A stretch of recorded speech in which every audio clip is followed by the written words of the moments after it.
now welcome to America's Game of the Week here in Week 13 as we battle in the NFC South. The Carolina Panthers know that they have already clinched the division.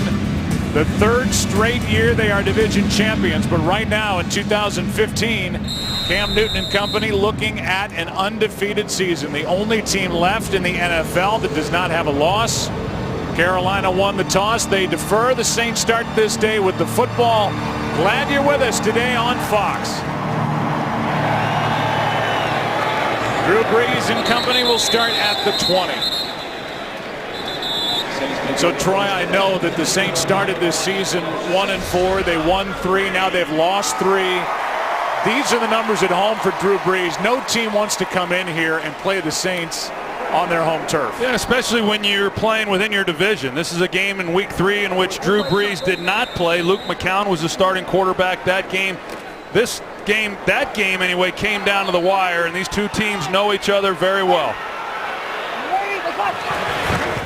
Going to start with a throw, or at least that's the plan, and to the near sideline. It's dropped by Brandon Cooks. And the matchup to watch during the course of the day will be number 10, Brandon Cooks, against number 24, Josh Norman, one of the best corners in the league. He's joined, Cooks is, by Ingram, Coleman. Watson's had a huge year at tight end, and Andrus Peat, the first-round pick, makes the start at left guard again. And a little change there at right guard. Jari Evans was a game-day decision. They determined he could not go, and so Tim Lelito had been the starter at left guard most of the season. He gets the nod there at right guard today. Second down and 10. Here's Ingram. He breaks loose. He's got a first down out across the 30, knocked down near the 34. A 14-yard gain by Mark Ingram, brought down by Coleman. Well, an excellent job, Zach Strieve. He makes a key block, as you're going to see on the middle linebacker, and then it opens up the hole for Mark Ingram, and that's what Sean Payton has been hoping to see, really. It's been inconsistent throughout the season. They came into the year wanting to run the football, haven't been as efficient as they would like. They know how important that is against an outstanding run defense in Carolina. Little movement before the snap, no flag. Here's Cooks. And a nice catch and run. Good for 8 as Colin Jones makes the stop. And this defense is so good. It's centered around their guy in the middle, Luke Kuechly. He's the best in the game. He's amazing. The linebackers really are extremely fast. They pursue to the football. Hard to get out on the outside against them because of this team's speed. And as good as they've been all year, the last month they have just smothered opposing offenses. On second down, pass is caught. Quick tackle made by Kuechly on Ingram. And it depends on the forward progress they give Ingram as to whether it's a first down or not. It is a first down. There's Sean Payton. I don't know if people remember what Sean Payton has brought to this organization with that marriage that started in 2006. They went right to the NFC Championship game. They won it all in 2009. They've established the Saints as a force in the NFL. Payton and Brees.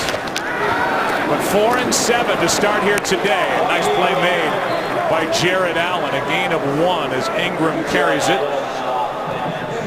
And then there is a gentleman on the other side by the name of Ron Rivera, who his nickname may be Riverboat Ron, but he is about as steady a rock as there is on anybody's sideline. A little different personality between he and then Sean Payton, who we just showed. And you're right, Ron, he just maintains the ship. He's very even keel throughout the week, each and every week, and this team has responded to his style.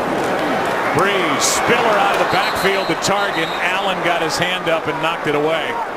It'll bring up third down and 9 for a Saints team that was good on third down coming into last week, but 3 for 12 on this down at Houston in their loss to the Texans. And one of the reasons why they struggled so much against the Texans was they found themselves in a lot in third and long like they're facing here. This is a difficult defense to move the football against, extremely difficult to convert on these downs when you're not in manageable distances.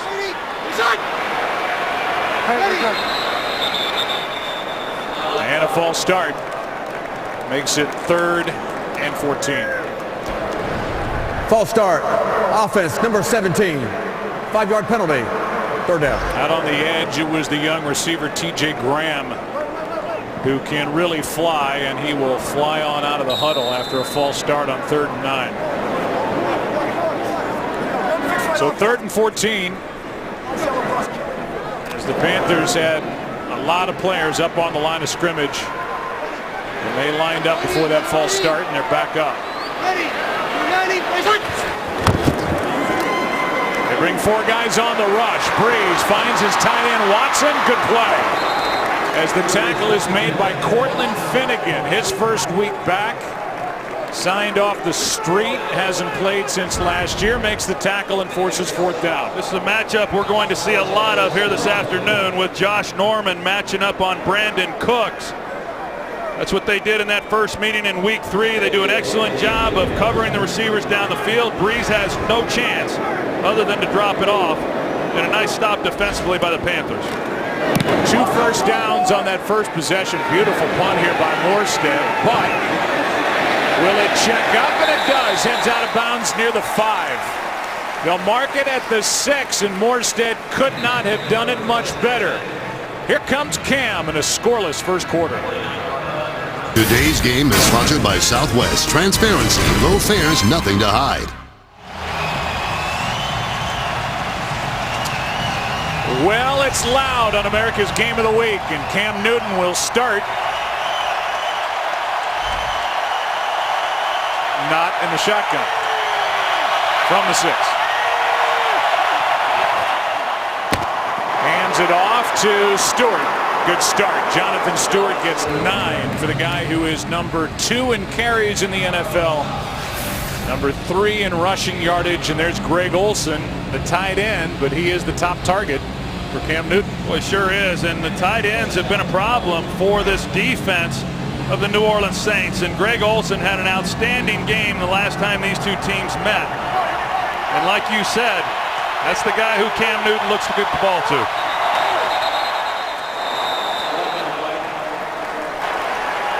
False start.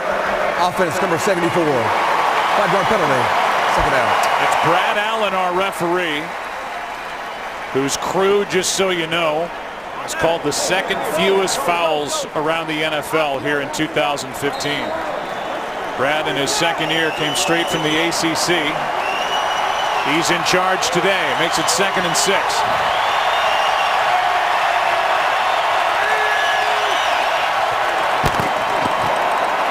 Off to Stewart, running left, brought down after a gain of about 1. Kevin Williams on the tackle, and the defense.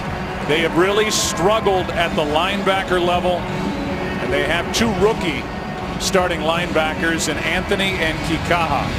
Yeah, you know, I talk about some of the issues that they've had being able to slow down opposing teams' tight ends. A lot of that has been because of the revolving door at the outside linebacker position. Stephon Anthony, the rookie that you mentioned, he has started every game, but he himself is even going through some growing pains. On 3rd down and 5, Newton was bothered on the throw, and the pass comes up short. Round the intended target. And it looked like Newton was at least grazed when he let that ball fly. They bring some pressures, you're going to see, and they're able to affect Newton as he's trying to step up into the pocket. They want to get the ball down the field. He gets grabbed and just unable to get it out there. And so an outstanding job aided by the false start that backed him up, but an excellent job by this defense getting off the field. Nortman punts it. Murphy, the rookie, hauls it in inside the 45, but good starting field position for the Saints. It may be 4-7, but they are at home playing a divisional rival and trying to knock off the undefeated Carolina Panthers. No score. Today's game is sponsored by Budweiser. Make a plan to make it home. 2nd possession for the Saints. No score. Starting at their own 49.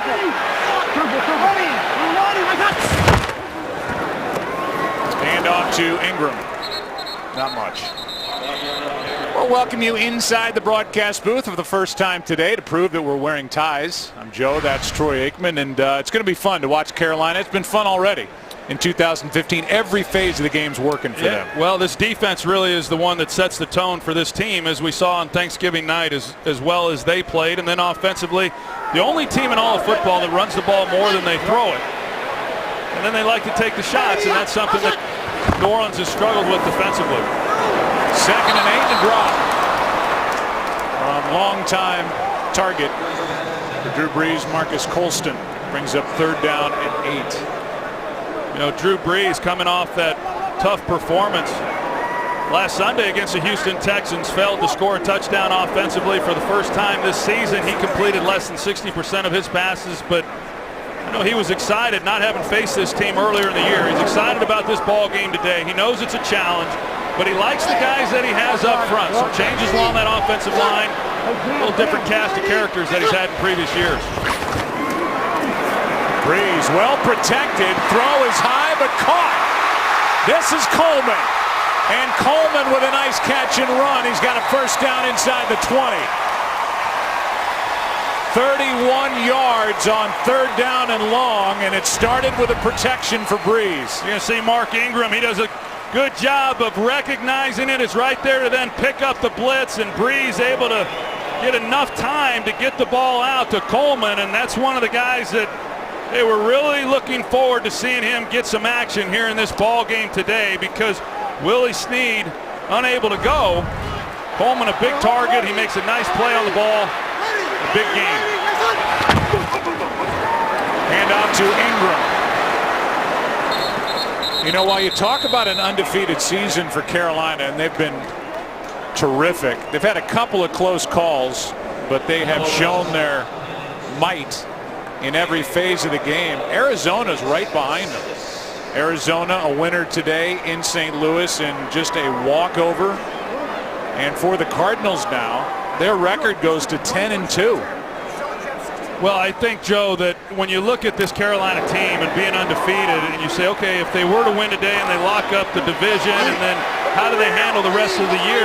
The fact that Arizona's breathing down their neck, that'll give them a lot to play for the rest of the year. 2nd and 6, end zone touchdown, Watson.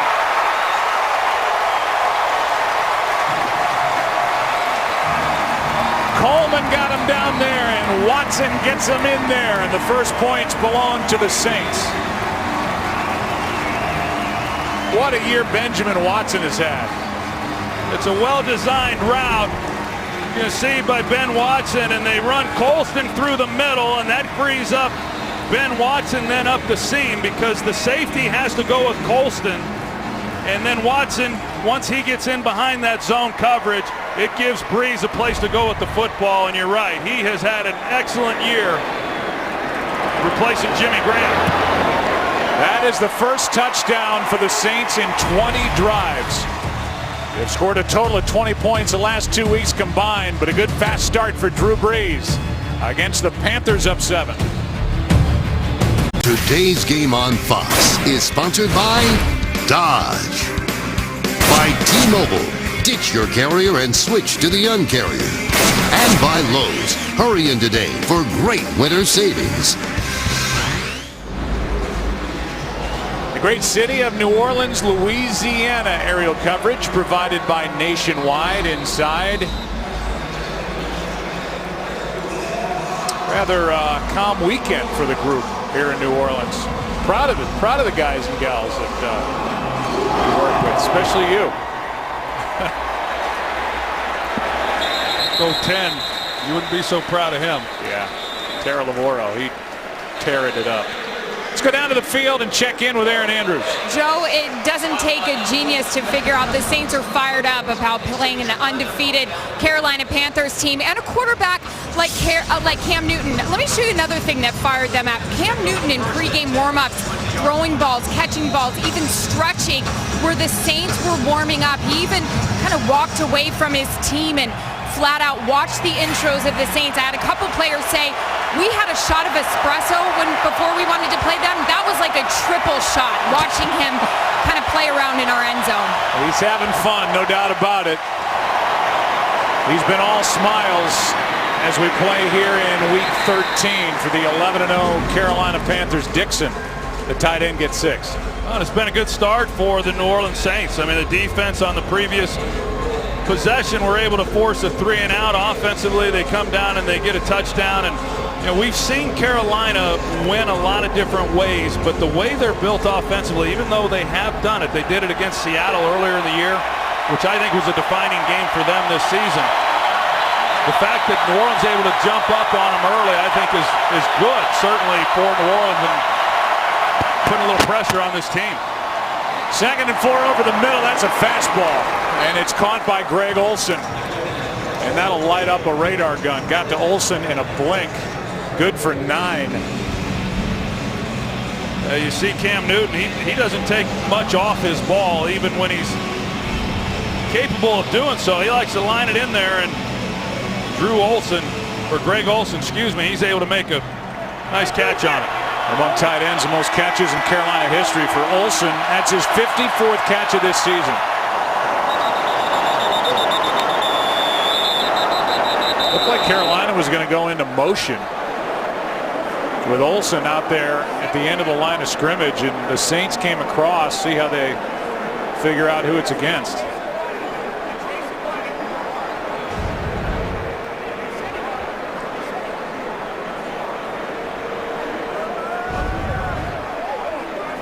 Well, Remmers moved. I mean, Greg. Neutral zone infraction, number 78, defense.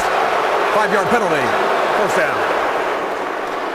They get Bobby Richardson for coming across. He is one of a number of rookies that they have 5 of them active up front on the defensive line for the Saints. Yeah, Bobby Richardson playing once they traded Akeem Hicks to the New England Patriots. Brings up 1st and 5. Play action. There's a fastball picked off by Delvin Breaux. Down the sideline. And sliding down outside the 20. 2nd pick for number 40.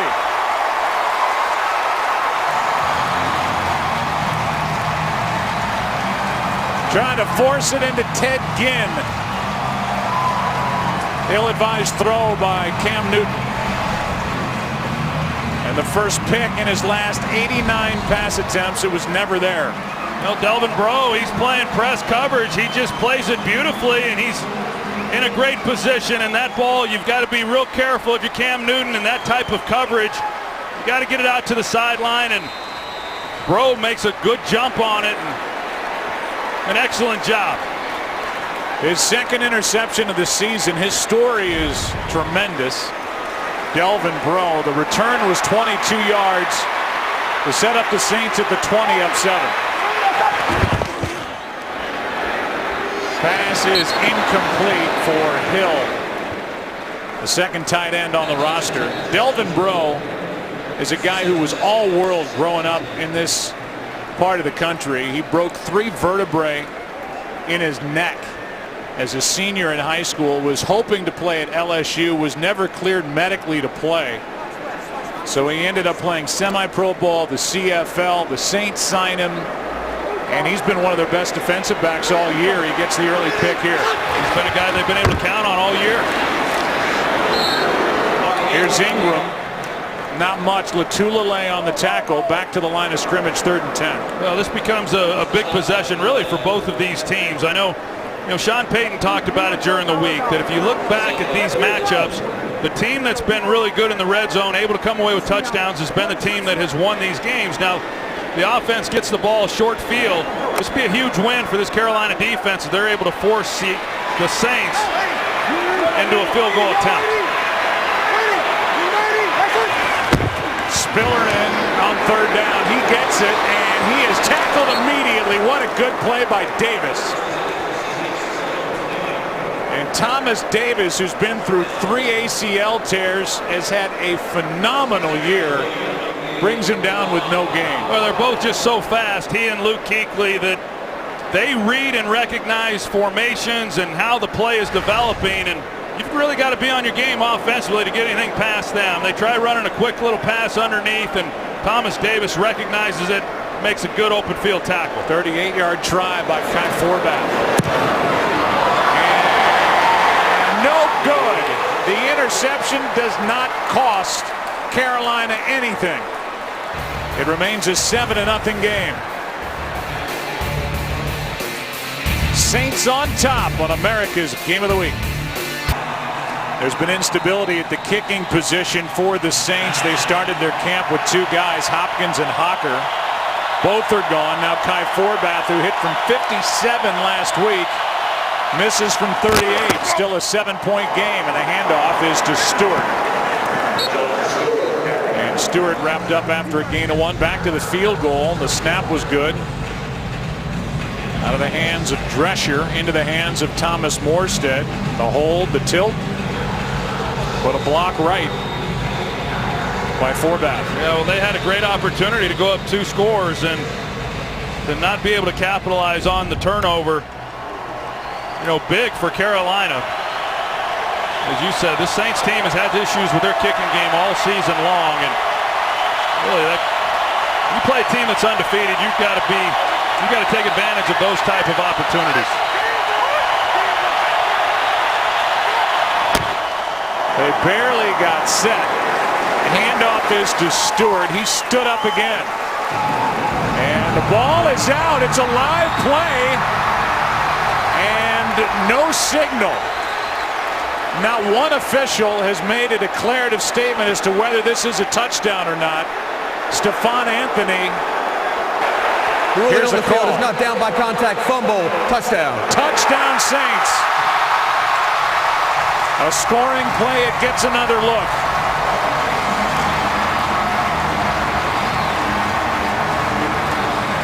There was indecision on part of the officiating crew. And let's take another look and make sure they got it right. Well, we'll see whether or not Stewart was down. There's a lot of bodies in there and hard to tell. I mean, Stephon Anthony. Well, there's 2 pieces. Not only is Stewart down, but is Anthony down once he takes it out of the arms of Stewart, which happens right there. That's close. And then will Steph Anthony stay up before getting off the pile and heading to the end zone? They'll look at that, and we'll have the official call when we come back.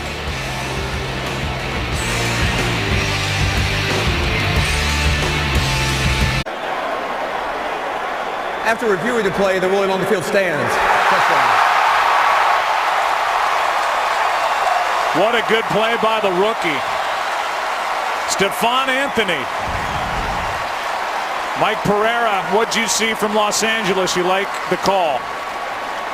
I do, because once you see Stewart hit the ground, the ball's out of the picture, so you really can't see when it's ripped away. And certainly the recovering player was not down on the ground. I think the officials did a very good job, by the way, in holding the whistles and not blowing the whistles to kill the play, because then you could have never had a return for a touchdown. Yeah, that's right. They were all looking at each other. Nobody blew it dead. And Anthony gets the touchdown. Kikaha was right in the middle of it as well. The 2 rookie linebackers. Carolina had gone 34 possessions, Troy, without a turnover. And they've turned it over twice over the last 3 offensive snaps. That'll kill you. It's 14-0. Carolina had only fumbled the ball 6 times all year. That's the 2nd fewest in the league, behind Denver, and Stewart gives it up. Yeah, well, that's what they've been doing so well, is protecting the football and not beating themselves. Haven't turned it over in the last 3 games, and this is a tough place to play when you allow this crowd to get into it. And this New Orleans team has really gained some confidence here in this first quarter with the way they're playing defensively. Carolina obviously on top, undefeated in the playoff picture. They would have the 1 seed as we play here in week 13. Then Arizona, they won easily today. Green Bay, because of Minnesota's loss, as they got thumped by Seattle. Seattle's playing great football. Russell Wilson is red hot. And combination with he and Doug Baldwin on fire. The Redskins lead the NFC East, which is a mess. The Giants blew a 20-10 lead late in that game and lost in overtime to the Jets. And Philadelphia's a game out. and you've got a Dallas team that's not finished. That division is impossible to figure out. Who better to tell you about the start of the UFC's 9 Days of Fury than the most talked about man in the UFC, Conor McGregor. Friday, it's the Ultimate Fire finale. Wow. Oh, then Saturday, I plan to obliterate Jose Aldo on the biggest night in UFC history. So don't miss the prelims. Live and free, only on FS1. That's on FS1. This is on FS. And it's time for Carolina to get it going.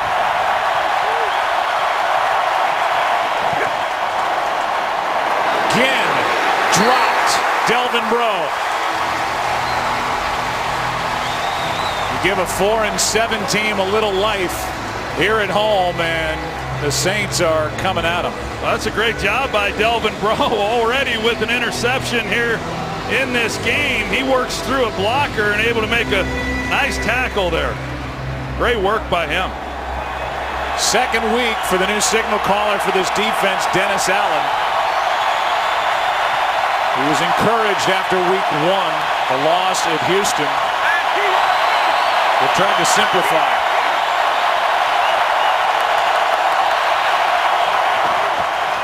Second and 10. This one, a rocket out to Ginn. It's dropped. Third and 10. And now with action after the whistle, a flag. This may be 15 free yards.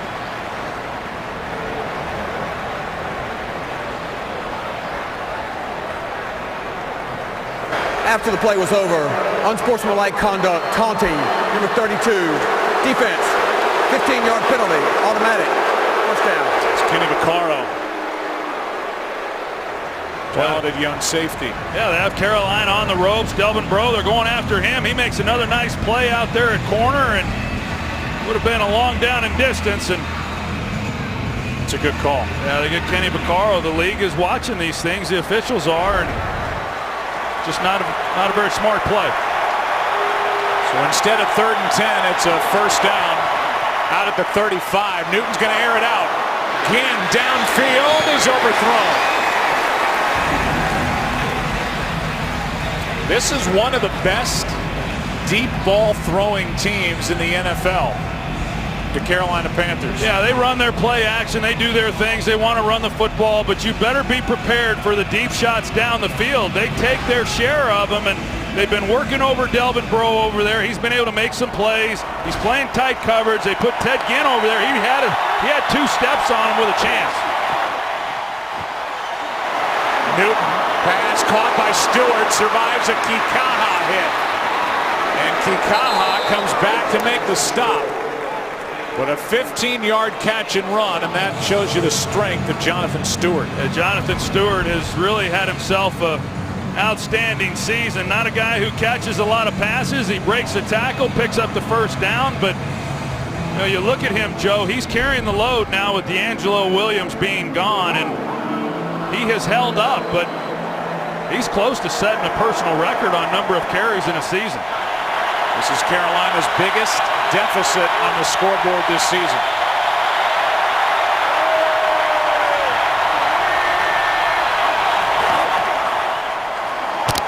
Newton protected, downfield, wide open, Olsen out of bounds. Could not have been more wide open, but the throw by Newton drove him out of bounds. 2nd and 10. You see this from time to time with Cam Newton. These are the throws that you just have to hit. He missed it earlier to Ted Ginn with an opportunity for a touchdown, and Greg Olsen may score here if he's able to catch that in stride. He's got to make one guy miss, but it should at the very least be a completion, and those are just some throws you just simply can't miss. Panthers haven't run it on this drive yet.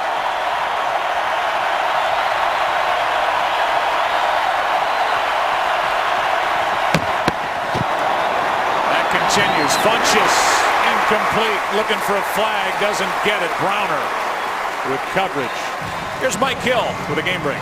Broncos and Chargers. Denver defense stepping up like it has all season. Danny Trevathan picking off Phillip Rivers for the pick six. 25 yards on the score, making it 14-0 Denver. Rivers has 9 picks, 5 have been returned for touchdowns this season. Joe, Troy, back to you. Denver trying to get to 10-2. Well, they're banging on Greg Olsen as he's trying to get out, and after that he was checking his hand. He's at the top of the formation, 3rd down and 10. Newton looking his way, pass caught, Olsen. He was knocked down immediately after a gain of 9 by Vaccaro. It's 4th and 1 at the 41, and we'll see if Riverboat Ron wants to go for it. Well, I'm guessing Riverboat Ron is going to go for it, and it sure looks that way. And that's a great tackle by Kenny Vaccaro, because when Olsen caught that, it appeared that he would be able to get the extra yard to pick up that first. And we'll see what Carolina's able to do here on 4th and 1. First things first, we're going to have a timeout.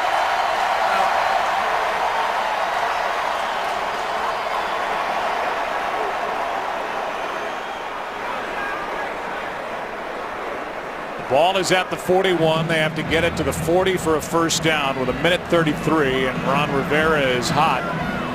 The official, the referee, pointed toward New Orleans. Timeout Saints. For this 4th and 1. And I think Sean Payton is upset about the number of players that were in the huddle prior to that play. Yeah, both head coaches are discussing it. There's the tackle by Vaccaro. Great work on his part to force this 4th down call, and Ron Rivera clearly upset himself on the sidelines. And then of course Sean Payton have a lengthy discussion with the official. Mike Tolbert ran out of the huddle late, and that's what Sean Payton was hot about.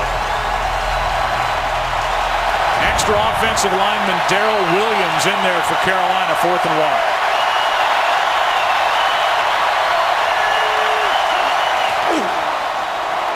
Cam is going to walk for the first down and keep on going. Able to hang on to the ball, and he has set up Carolina with a first down just outside the 10 at the 11. It's a great call by Mike Shula, anticipating that these guys are all going to collapse. Nobody then accounts for the quarterback keeper. He's able to get on the edge without any problem and pick up a huge gain on this play. 30 yards his season long. And what's nice at the end of this, I mean, this is Cam Newton. He's not looking to run out of bounds and preserve himself. He keeps it in bounds and gets even more yards and contact.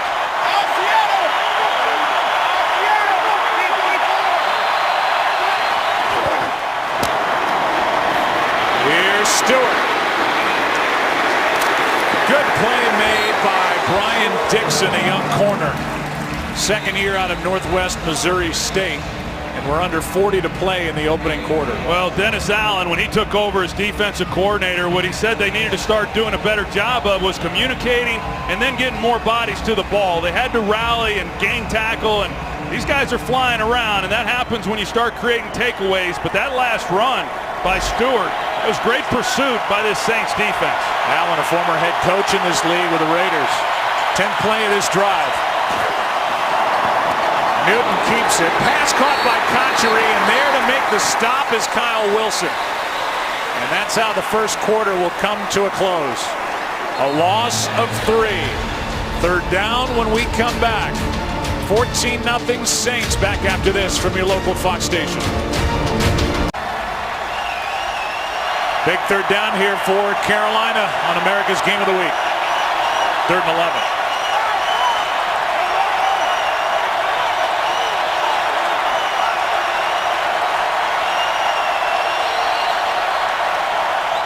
Blitz. Tolbert out of the backfield. He is in for the touchdown. And he does the Carlton. Alfonso Ribeiro. The man who made that dance famous. And Mike Tolbert has just put Carolina on the board. He is a weapon. You can forget about him, but he is always there for Cam Newton. Well, they bring the linebacker. He's got to be in man coverage. They're man across the board. Somebody's got to account for Tolbert. When they bring the linebacker who was in coverage, it frees him up, and that's why he was as open as what he was, and nobody there then to make the play. How about Carolina on that drive? Typically, they're a running, play-action type team. They threw it 9 times and ran it only twice. But a big run was Cam Newton on 4th and 1. A 30-yard scamper. And the lead is cut in half. Somebody gets a souvenir, and those in blue are smiling down 7. Today's game is sponsored by Amazon Fire TV. So long, showhole. By MetLife. Contact a MetLife Premier Client Group representative today. And by Burger King. Now get 10 chicken nuggets for $1.49. Only at BK. There's a brand new exhibit at the World War II Museum here in New Orleans. Members of our crew got a sneak peek at the Road to Tokyo, which opens next Saturday. They said it is fantastic. There's the drive, 8 plays, 80 yards. You saw the 2 head coaches, Ron Rivera, Sean Payton. C.J. Spiller will take a knee, and for the difference between these 2 coaches and more on the both of them, here's Aaron. Roman Harper this week writing a great article for Sports Illustrated talking about the differences between these 2 coaches, and of course Sean Payton, who basically was made for this city, as you could see by his quote there, and as you guys mentioned earlier, Ron Rivera, Riverboat Ron, just smooth and steady. And I talked to Roman Harper about these 2 coaches, and he said just 2 completely different guys, but the one thing he loves about both of them is that they let him be the guy who he was. Here in New Orleans when he played, he was more of an individual, kind of fiery, crazy, and he said here for Carolina, he's just more of a leader. What a play up front, Aaron, thanks, made by Kyle Love. Woo. He shoots through and takes down Mark Ingram, a loss of 3. Well, Kyle Love, he just shoots the gap, and he's able to just meet Ingram right in the backfield. Great work on his part, and to follow up on Aaron's report, I know that Carolina's sure happy to have Roman Harper back there. And in visiting with Sean Payton on Friday, he spoke glowingly of Roman Harper and what he meant to the Saints' success while he was playing for them. And a very smart player who does a lot of good things. Pass is caught. That's Cooks. And Roman Harper spent 8 years as a New Orleans Saint. That article, by the way, is such a good read. It's part of Peter King's Monday morning quarterback section. It's so well written and points out the differences between playing for these 2 organizations. When they won it all back in 2009, it was a 13-0 start that year for the Saints. It's been an 11-0 start this year for the Panthers, 3rd and 8. Here's Colston, what a catch. Shows the great hands and the big body, 6'4", 225. Hauls it in for 14 on 3rd and 8. Well, they put Marcus Colston in the slot. They got Brandon Cooks on the outside, and they run a little bit of a release there where they cross the 2 of them, and it allows Colston then one-on-one, and Drew Brees lays that up nicely. Cortland Finnegan in coverage, who was just signed in practice for the first time since last December this week. So they're using him right out of the gate. This one floated and out of the reach of Brandon Coleman, who already has a big reception in this game. So far, Breeze has hit 6 different receivers. 2nd and 10. It'll be interesting to see just how much they get out of Cortland Finnegan in this ball game. And they lost Charles Tillman a couple of weeks ago to a knee injury, and Ben Wickery had to then become the outside corner and had to shuffle some things around. And Ron Rivera just felt like they really needed a veteran corner to help, in that nickel position, and that's why they went out and got Finnegan.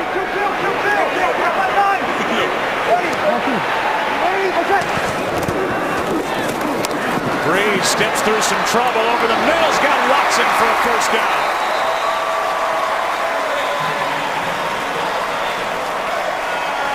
A 16-yard completion, but a flag is down inside the 35. It's coming back.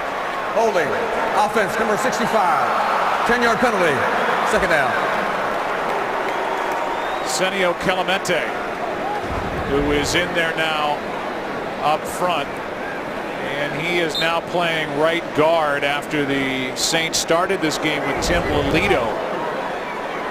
at right guard, and now Clemente is in there. Clemente, the guy who he was grabbing was Charles Johnson, who returned last week after missing 8 weeks himself. Timeout taken by New Orleans, their second. So instead of a 1st and 10 at the Carolina 48, because of the hold, 2nd and 20 at their own 26 for the Saints, who lead by 7. Big hold called against Clemente and the Saints to bring up 2nd down and 20. With the ball at their own 26.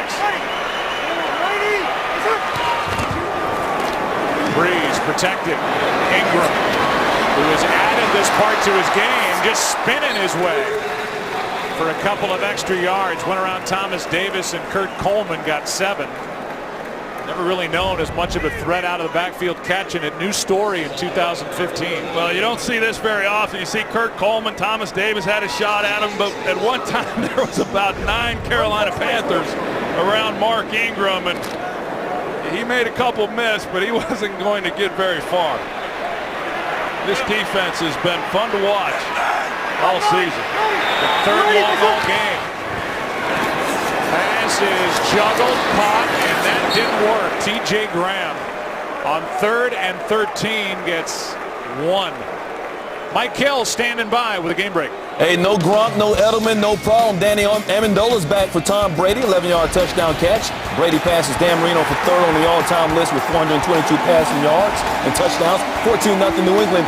He's a great one, and that is undeniable, Joe Buck. So Amendola's back. Thank you, Mike. And that great coaching continues with the Patriots. That is not a good one by Morstead. He has one good one. This one is short. And Carolina, after just a 27-yard punt, takes over down 7. Today's game is sponsored by Nissan. Innovation that excites. It was a year ago tomorrow, December 7th, 2014, that the Panthers came here to this stadium. They had been 0-6-1 over their last 7. They won that game, won their next 3, won the division at 7-8-1. They haven't lost in the regular season since. Good work by Newton. Escapes pressure, finds Dixon, the tight end, down the sideline. Ripped out of bounds with a face mask potentially by Browner. And this is going to be a big play, and it all goes back to number 1. Yeah, I mean, these are the things that, really don't show up unless you've been watching the game. Cam Newton, they're trying to take a shot down the field once again, and he makes someone miss, and then he buys a little time and finds his receiver out there, and it's another, that looked like the shoulder. Well, there at the end, Noah's face mask, and another big penalty on that previous drive when Carolina was able to come away with a touchdown. They got the 15 yards on Vaccaro for unsportsmanlike conduct, and now a 15-yard face mask penalty. Those are costly penalties for a defense that has struggled to stop people all year. One by Vaccaro and now one by Brandon Browner. On 1st down, pass is caught. Greg Olsen, he's got a 1st down inside the 20.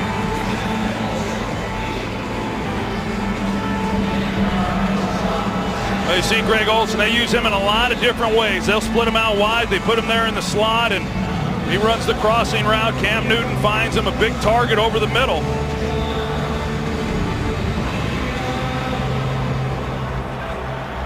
Heavy pass.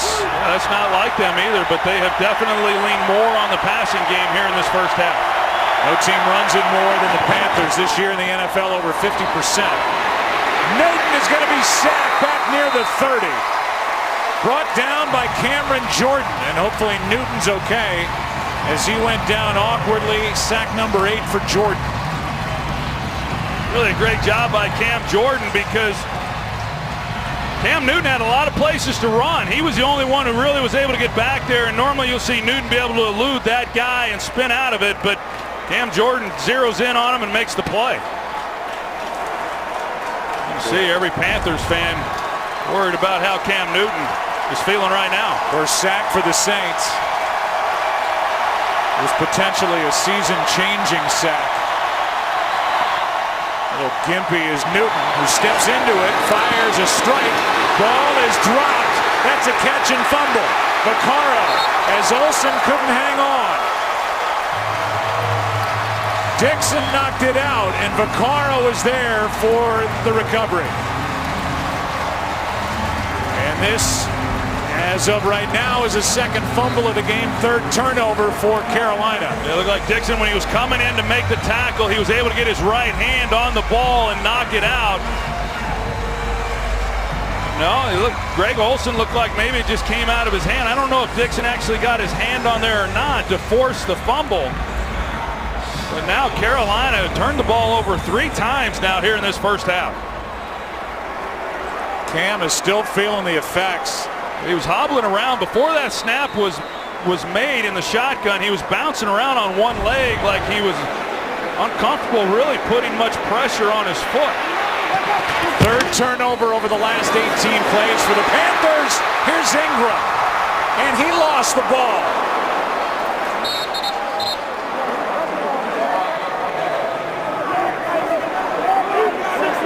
Panthers say they have it. Jared Allen's under there, and they do not. It's recovered by a big offensive lineman. That's Andrus Peat, the rookie. Here's the fumble by Ingram. Thomas Davis comes in. He gets his shoulder pad on the ball. It's just Ingram just loose with the football. They're fortunate that Andrus Peat was there to make the recovery. 14-yard run. They're no longer looking at the lower body of Cam Newton. Looked like it might have been an ankle, the way he got twisted. Now he's watching his defense go to work. Saints up 7.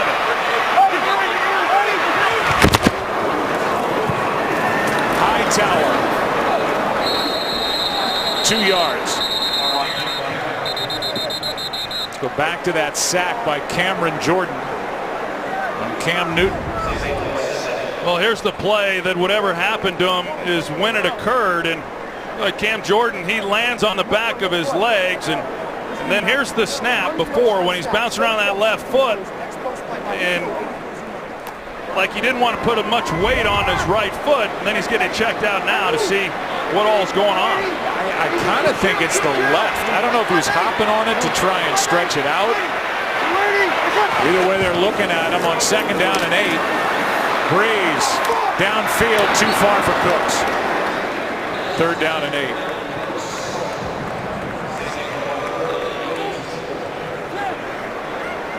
Well, right now, the 14-7 game, Joe, the New Orleans is, they've had some opportunities. They missed the field goal, and with the way that they've been able to take the ball away, Carolina's had to rely heavily on this defense to make some plays. Greg Olsen talking about the fumble. The backup quarterback Derek Anderson, 3rd and 8. Wentz, Kuechly did not get there in time, but forced a quick throw, and it's incomplete, 4th down. That's a great job. They bring the pressure, they bring 2, and so they force the Saints to pick up 1, frees up Kuechly with a straight shot on Breeze, and he knows he just got to get rid of it. So Ginn waits for the punt from Morstead. Morstead got an earful after his last effort from head coach Sean Payton. One good one, one bad one. And now a high hanger, and Ginn will haul in the fair catch outside the 25. 35-yard punt, nothing on the return. Panthers have it down 7. It's been a crazy week 13 in the NFL. Early game headline, Seattle soars their roll and they win their 3rd straight. I'll show you the numbers for Russell Wilson. A blown late lead by the Giants, and the Jets win that battle for New York. And the Bengals, they just rolled up the Cleveland Browns. Andy Dalton and A.J. Green went off. Probably should have known after Thursday's game and that win by Green Bay in Detroit on the Hail Mary to Richard Rodgers. But we were in for a wild week, and it's been that. Saints leading by 7. Here's Stewart, gets 1. Let's go down to the field and check in with Aaron. What's up with Cam Newton? Not much attention to Cam Newton when he was sitting on the bench. The athletic trainers came over and talked to him for a bit, but they did make him jump up, kind of shuffle around and throw the ball, and they were saying, how does it feel? How does it feel? He did grimace. And I got to tell you, all these trainers and doctors are like hawks right now watching him out on this field. A big 6'4", 245-pound quarterback. In the shotgun on 2nd and 9, a toss to Stewart, running right, gets a block. And he'll be forced out just short. Mike Remmers was out there with a good block. It'll be 3rd down and 1. Well, overall, this New Orleans defense has done a pretty good job against Jonathan Stewart in the running game of the Panthers. Of course, the big 4th down run by Cam Newton, but a defense that has really struggled, especially here the last 3 weeks, of slowing anybody down in the run game, knowing that they were facing a team that likes to run it as much as they have, although Carolina, as we said, has relied more on throwing the football with some of these heavy boxes by the Saints. Tolbert back there with Cam. And Cam will just take it for the 1st down. Cam Newton now is 7 for 8 on 3rd and 1 rushes. And with that big body, just any push at all, they're going to get it. Well, like Aaron Andrews said, that the doctors are watching him like hawks, but it doesn't change what they're going to do offensively. You know, still they're in short yardage situation. They feel very comfortable letting him run with the ball. Winners of their last 15 regular season games.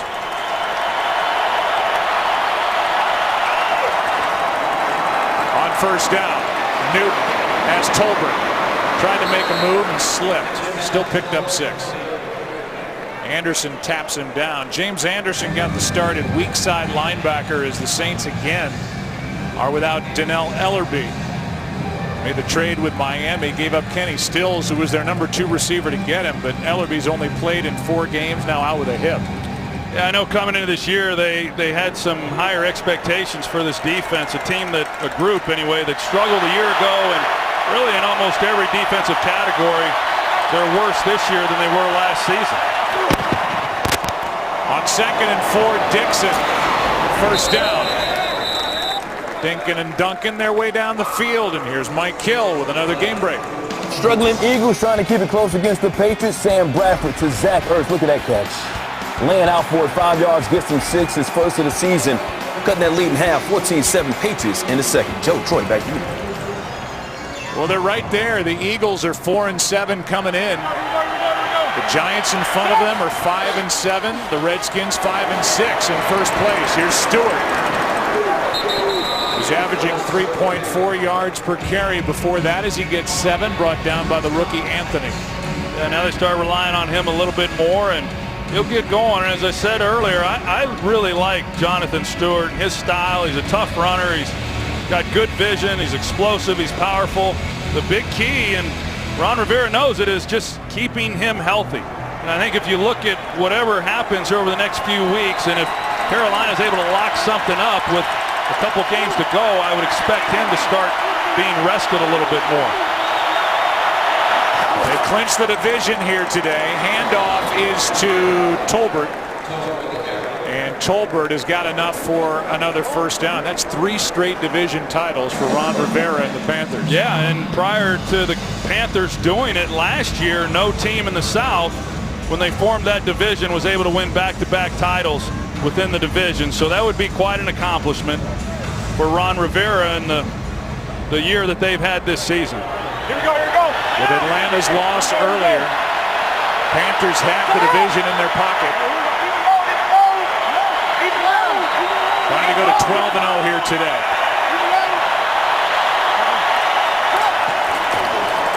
Stewart driving. He's denied the 35-yard line. Picks up a couple. Anthony on the tackle. Stephon Anthony is the middle linebacker, and the pick that the Saints got in the Jimmy Graham trade from the Seattle Seahawks. They got their starting center, Max Unger, a 1st-round pick, and turned that pick into Steph Anthony, who's had a good year, but is still learning. 2nd and 8.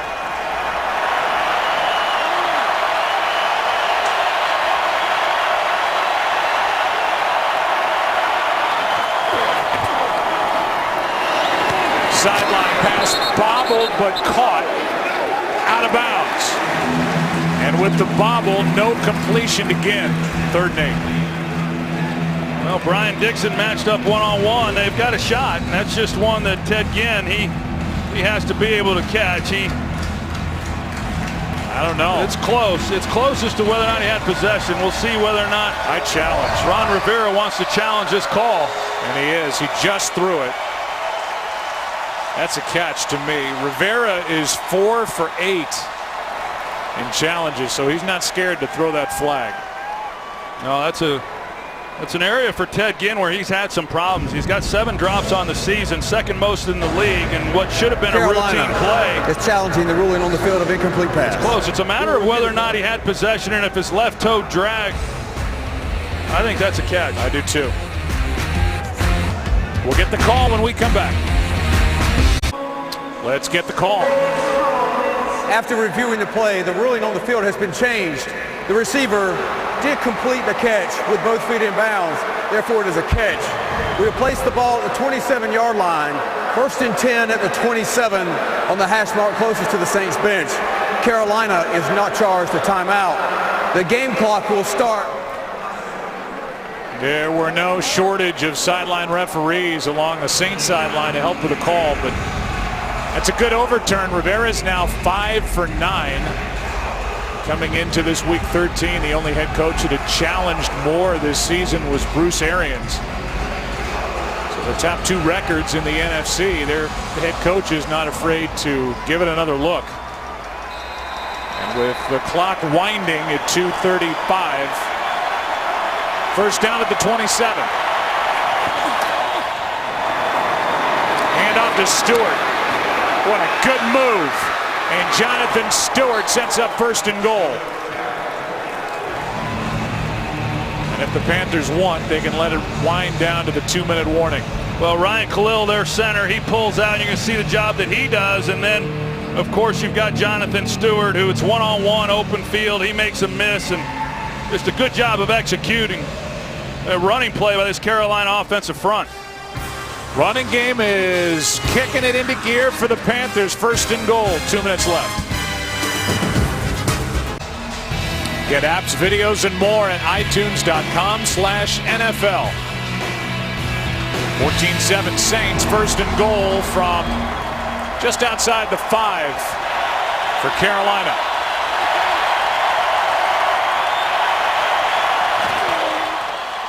Cam keeps it, flips it for the touchdown to Jonathan Stewart.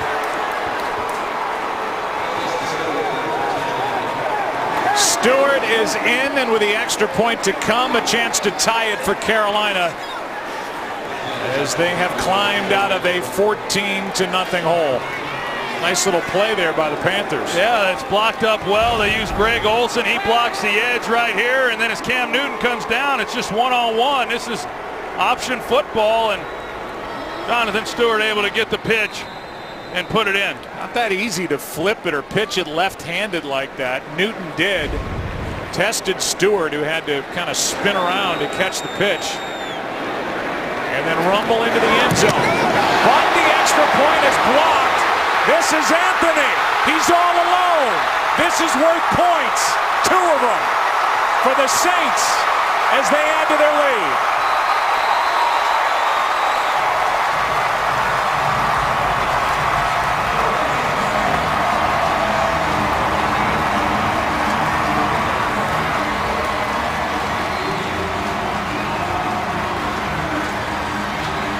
And that is the first one ever, as the rule has been changed. Blocked by Kevin Williams, and Anthony took it the other way for 2 points. And that's the first time we've seen it in the NFL. How about that? Kevin Williams, he gets up, is able to get a push, get his hand on the ball, and then just a perfect bounce right into the hands of Anthony. Nobody was going to catch him. That's a big momentum swing right there. Carolina thinks they're about to tie it up 14-14, and instead New Orleans comes away with 2 more points and a 3-point lead. And what was just a foregone conclusion last year with extra points has become anything but routine in 2015 as they've moved it back. It's the first block extra point returned for 2 points in NFL history. It's blocked by Williams. It's returned by Anthony, and it's a 3-point game. Yeah, the league's kind of gotten what they were wanting. You know, out of the extra point, they got kind of tired that they were pretty much automatic over the years, and they wanted to bring in a little bit more skill, maybe not make them so certain, and that's been the case. Of course, that one being the first one returned, but a lot of misses this season. Graham Gano now has missed 3 of them. That one blocked. With a minute 55 left, the Saints will get the ball, leading by 3 with 1 timeout. And now, Kurt Menefee, what's coming up at halftime? Coming up on the Visa Halftime Show, we are live from Pearl Harbor. And as you can see, it's been an amazing day in this historic location, surrounded by the brave men and women who protect our country. And of course, there's been plenty of exciting football to discuss, so make sure you come back and join us live from Pearl Harbor on the Visa Halftime. Kurt Thanks first down from the 20 as the Carolina touchdown nets just 4 points. Pass is caught by Coleman. He spun around with a gain of 6. Well, what a turn of events right there. And now with a 3-point lead and plenty of time on the clock, we'll see what Drew Brees is able to do here before the end of this first half. Pass is caught. Depends on the forward progress. That's Ingram. Brought down by Kuechly. First down.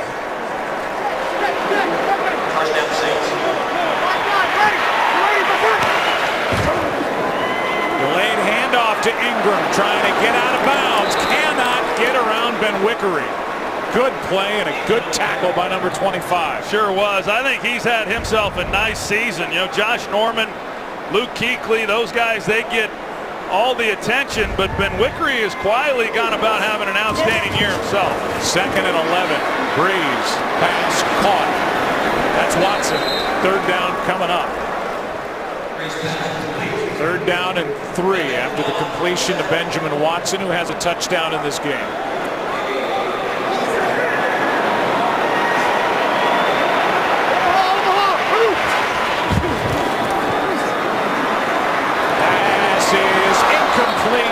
Off the right hand of Colston.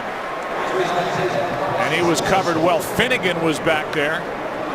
Kuechly was in the neighborhood. It's 4th down with 29 seconds left and with 3 timeouts. Maybe a chance, depending on how they start field position-wise, to get some points. Yeah, I think it will be interesting to see what Ron Rivera decides to do, knowing that Carolina is going to get the ball to start the second half. I think a lot of it depends on what happens here on this return. Morstead hits a good one. Fair catch inside the 20.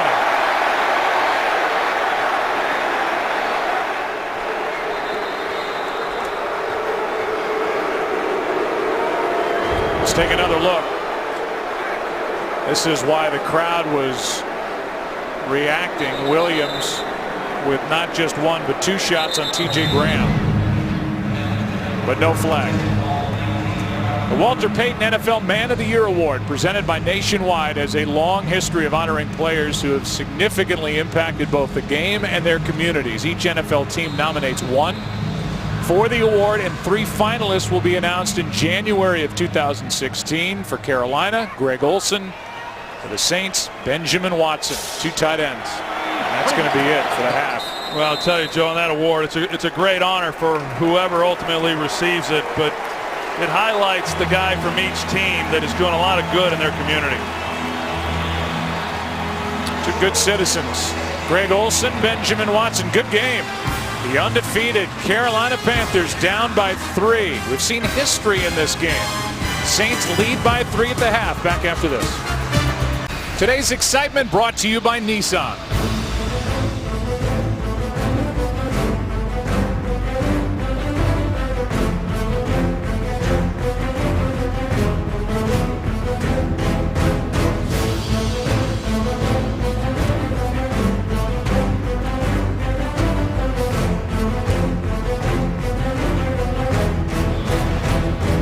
It's today's excitement brought to you by Nissan. We also saw some history with an extra point blocked, returned for a 2-point conversion. We welcome you inside our broadcast booth.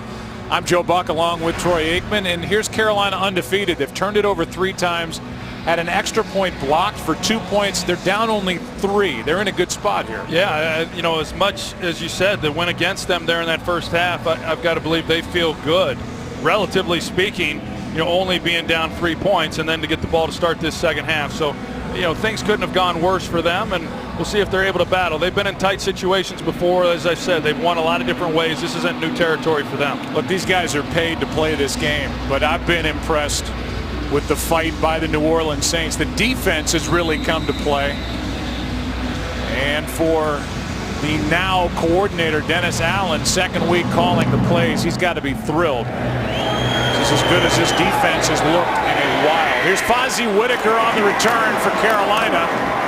Ran into his own man and is able to take it out to the 21 after he banged into David Mayo. Let's go down to Aaron Andrews. Well, Sean Payton very happy with this defense as well, Joe. But let's talk about Carolina, because when I was talking to Ron Rivera going into the half, I asked him about the turnovers, and he said, our team didn't come into this game with the right attitude. We expected this team to just roll over the second we walked out there.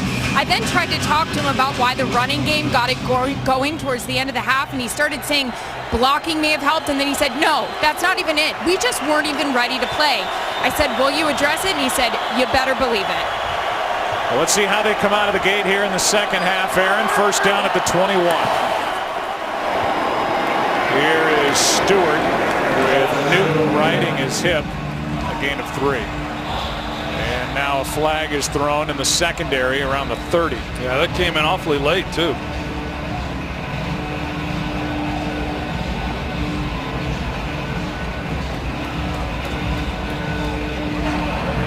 Personal foul, unnecessary roughness, number 39, defense, 15-yard penalty, automatic, first down. Troy, the numbers for Brandon Browner, and that's why, and that's a good call. Brandon Browner's been called for defensive holding 9 times, 3 pass interference calls, 5 personal fouls, 2 in this game, and 1 illegal contact call against number 39. That's incredible. Well, that was another penalty that wasn't very smart. He's the most penalized player on this Saints team. 18 penalties coming into this game. Wow. Here's Olsen. What a throw. Was his left foot in bounds? It was. To the 41. And in a blink, the Panthers are inside Saints territory. Good for 20. Now you kind of wonder sometimes how Greg Olsen is able to find some of these holes, knowing that he's the most targeted guy. They get the snap off before they get a chance to look at it. Yeah, I mean, even from here, it looked like that left foot. Let's see, he's got the ball. Right foot, left foot. He was out of bounds. They missed it, and because the Panthers hustled to the line, the Saints didn't have any time to look at the replay. Yeah, that should have been a red flag. Well, it definitely would have been had Sean Payton had been able to have somebody upstairs that could have alerted him. Cam Newton does an excellent job getting to the line. You don't see officials miss him quite that obviously. And that stuff for the officials continues week after week. 2nd and 8. Here's Tolbert. Ducks in behind his blocking. Takes it inside the 15. And out of bounds near the 10. They list him as a fullback, but he's a threat with the ball in his hands. Yeah, and when he's the back who's getting the ball, then who's going to lead block for him? And it's tight end Ed Dixon, and Tolbert's able to get in behind him. He's a big physical guy, and they're really fortunate to have him. He can do a lot of different things as we go back and we take a look. Left toe, right foot. I think that might have been a good call, and you and I are wrong. Awfully close, yeah, no question that Sean Payton likely would have challenged that. I don't know that anybody had a chance to really get a look at it, but could have been the right call. Here is Stewart bouncing it out left side. And he is down inside the 10. A 29-yard carry, by the way, for Tolbert was a season long to get him into a position For now a 2nd and goal as he's huffing and puffing on the sideline.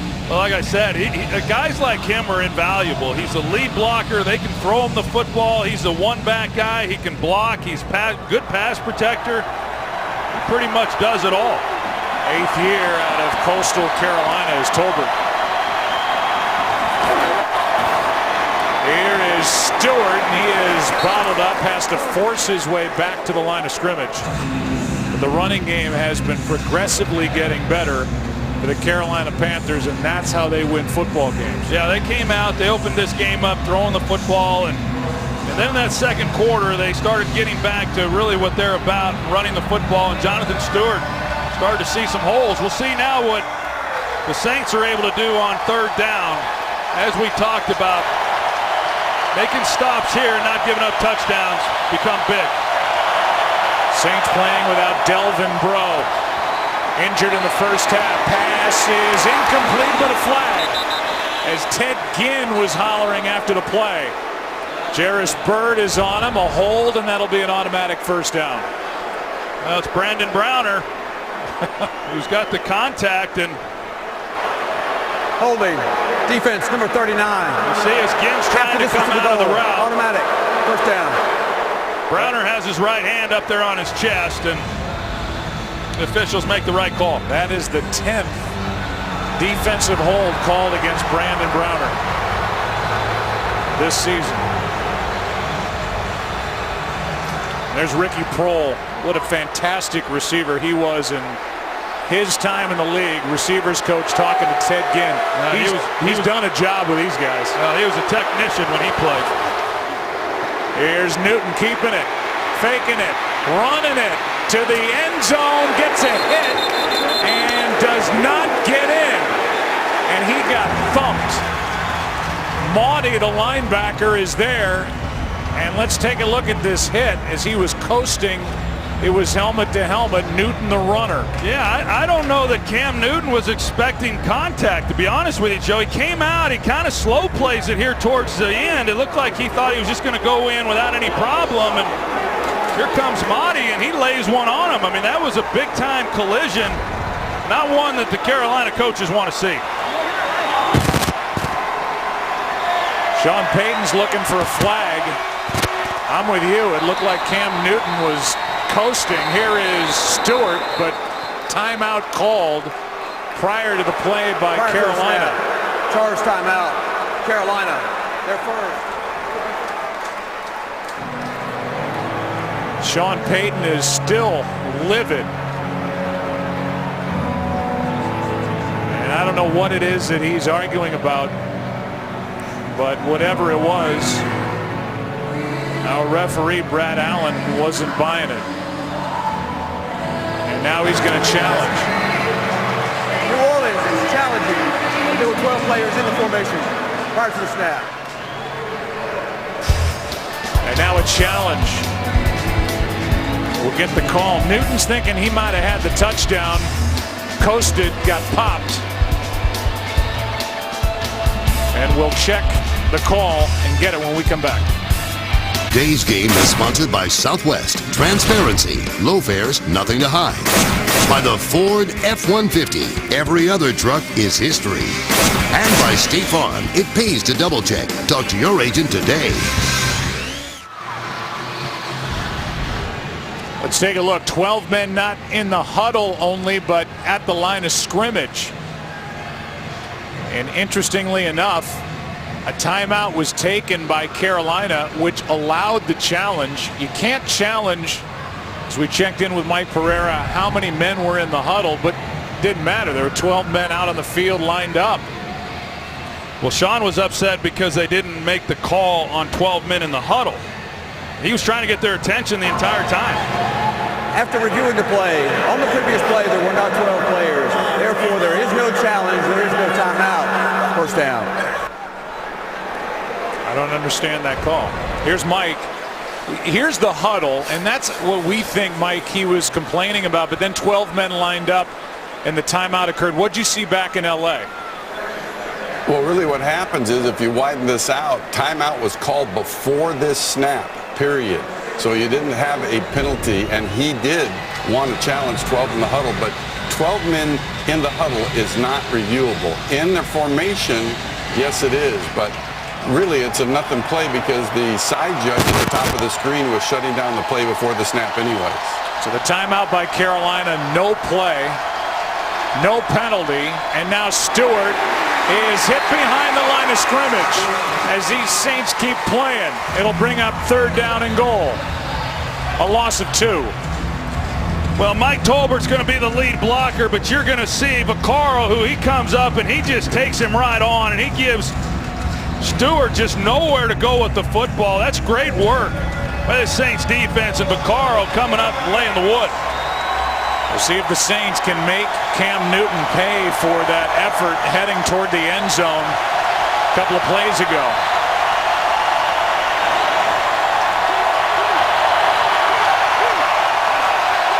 Third down and goal.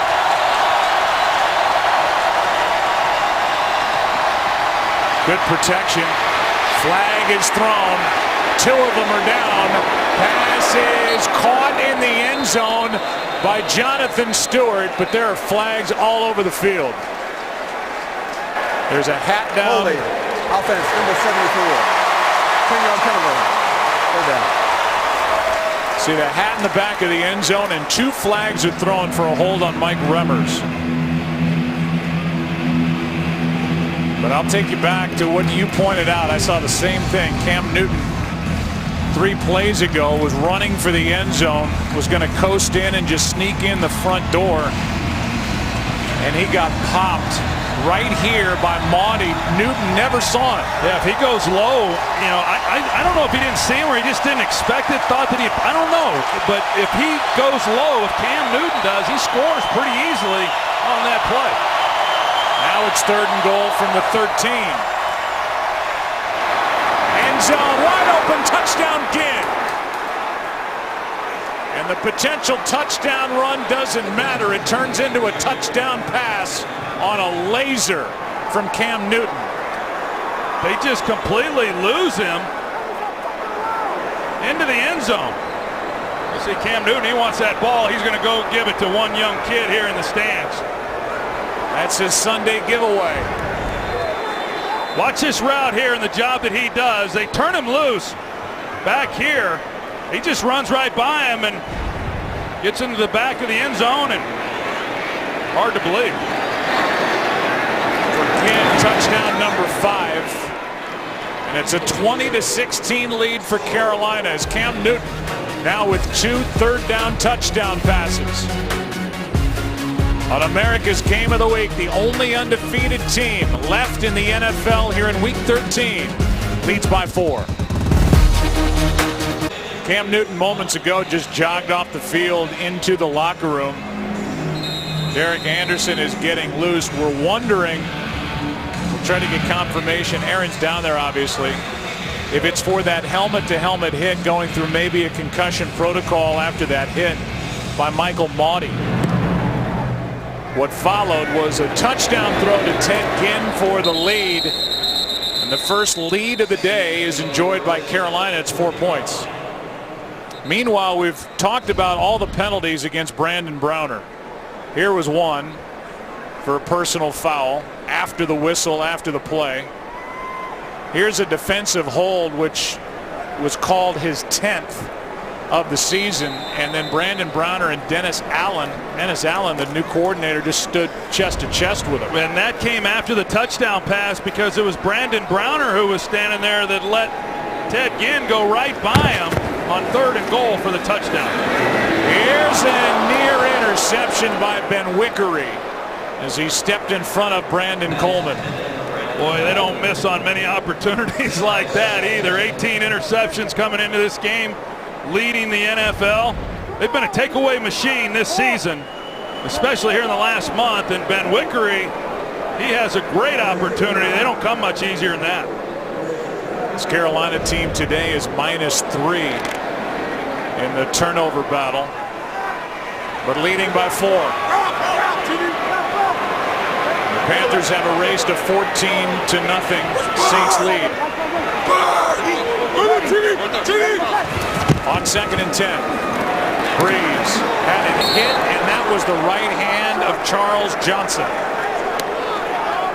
Good play. How about this play? Here's Mike Hill with a game break. Hey guys, just like the Panthers, the Eagles have overcome a 14-0 deficit to take the lead. Malcolm Jenkins picking off Tom Brady on the goal line, and the former Saints about to take it back to the house. 100 yards on the return. Eagles desperately need a win. They're on top 21-14 in the third. Joe, Troy, back to you. In the wide open NFC East, where even the Dallas Cowboys are alive. Another 3rd and long for Drew Brees, 3rd and 10. And he goes down. Sacked on the play by Short. And this guy is playing great football. K1 Short, sack number 7 on the year. Yeah, he's been unbelievable all season long. You're going to see the rush here, and here comes Short, who he splits the double team. He's able to get the sack. Then on Drew Brees, and they've had a lot of sacks from a lot of guys, and one of the real keys has been the inside push, and K1 Short has been nothing short of amazing all season. Beautiful punt by Morstead. K1 Short now with 7 sacks on the year. That ties the Carolina record. Chris Jenkins, his 7 sacks by a defensive tackle. Back to work on offense, up 4. Today's game is sponsored by Verizon. Better matters. Panthers have their first lead of the day. Cam Newton is back out there. So everything checked out in the dressing room, whatever it was that they were looking at. And here's Stewart right side, well played by the Saints defense. Stephon Anthony was in there to help make the stop, a gain of 1. When you think about it, Joe, Cam Newton, he goes in the locker room, he gets checked, he apparently is fine, he's back on the field and he's playing, but this has been a physical game for him. He had the ankle earlier in the game, and then of course the big collision, there at the goal line, and that is one of the real concerns of this coaching staff, that his style, and they don't back away from it. I mean, they have him run the ball, obviously, but he takes a lot of punishment. He certainly can deliver it too, but can't afford to lose him. 2nd and 9. This pass is low and caught by Olsen. And again, Greg Olsen finds a void in the secondary for the Saints. They have turned him wide open, totally loose. Well, they're giving him 3 releases off the line of scrimmage, they did there. And when they're in zone coverage, then he's just able to get in behind those linebackers and give Cam Newton just a free shot. Olsen had 8 catches, 134 yards, and 2 touchdowns in the first meeting in week 3. Here's Stewart. Spinning, does not go out of bounds. How about that effort for a first down? He's like a bowling ball. Nobody can bring him down, and he just went right around Vaccaro and picked up 11. Survived this tackling effort by the Saints safety. Yeah, Vaccaro, he's had a few penalties, but he's also made some nice plays, and comes in, tries to put the big hit on Stewart, unable to get him to the ground. Vaccaro, who came off a frustrating year last year, has, again, for a defense that has had their problems, he's been pretty decent this season. Here's Stewart. He just won't go down. Down near the 30, brought down by Anderson. This season streamed live, local Sunday afternoon games right on your smartphone with NFL Mobile.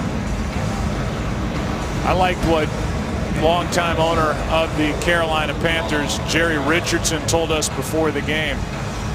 Former Baltimore Colt, native Carolinian. He talked about Cam Newton and said he's making the layup now.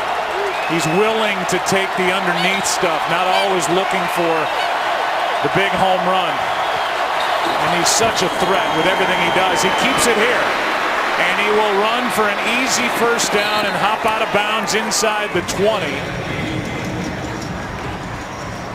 And before the game, Jerry Richardson was talking with Jake Delhomme, who's one of the nicest guys we've covered in our time together. Boy, it sure is. His first start was for the Saints, and it was against me when I was playing with the Cowboys. But Jerry Richardson, you're right. He talked about Cam Newton being able to make the layup now and the plays that are given to him, but you could tell an owner that sure is proud of this team and proud of a lot of the players on this team, some of the character they have.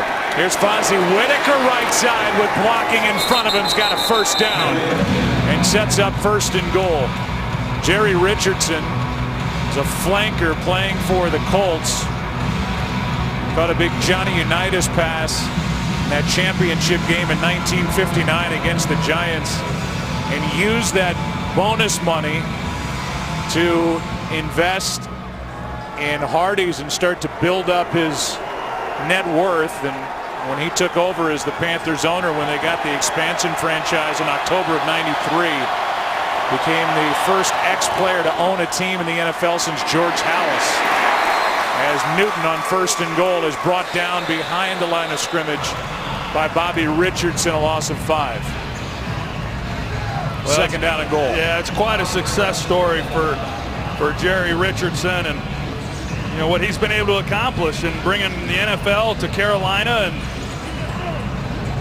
like I said, they win this ball game, they win their 3rd straight NFC South division. Jerry Richardson, however, and the rest of his team, they got bigger aspirations than just winning their division. By virtue of the Falcons losing earlier today, they've already clinched the division. Now 2nd down and goal with the ball back at the 13. Pass caught by Funchess. Touchdown. And what a throw by Cam Newton.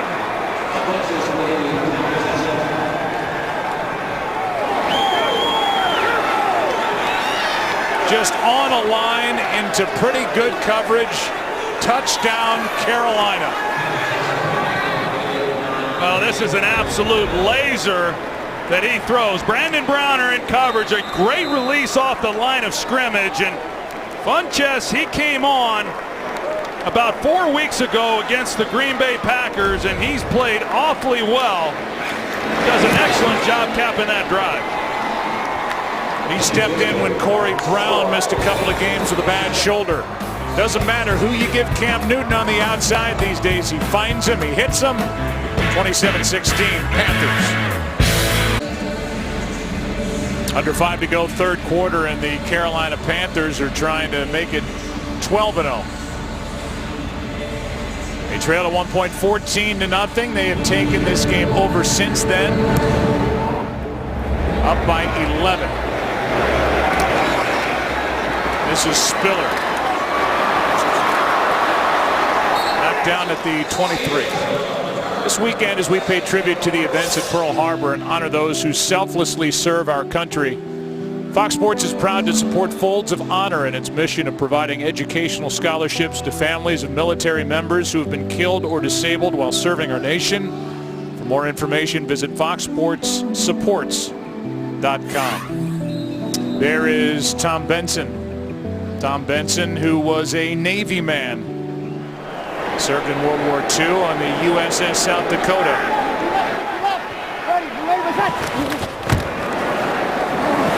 Pass is caught as the Saints try to get it going again. This is Brandon Coleman. And Tom Benson, who has watched the Saints, as we said at the beginning, after handing this franchise over to Sean Payton, making the pickup of Drew Brees, become a team to be reckoned with across the NFL. They won it all in 2009. But it's been kind of fits and starts here the last couple of years. After getting their record even at 4-4, they've lost 3 straight coming in. Handoff is to Ingram left side, and he got hit hard by Kurt Coleman. Let's go to Mike Hill with a game break. Hey guys, Pats haven't lost 2 straight in over 3 years, but that streak in serious jeopardy today. Darren Sproles on the punt return from his own 17, taking it to the house, 83 yards. 3 of their 4 TDs today, non-offensive.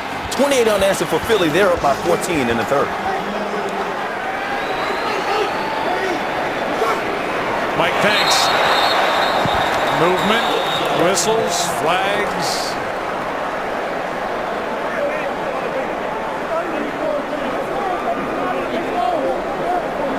Let's see who gets it.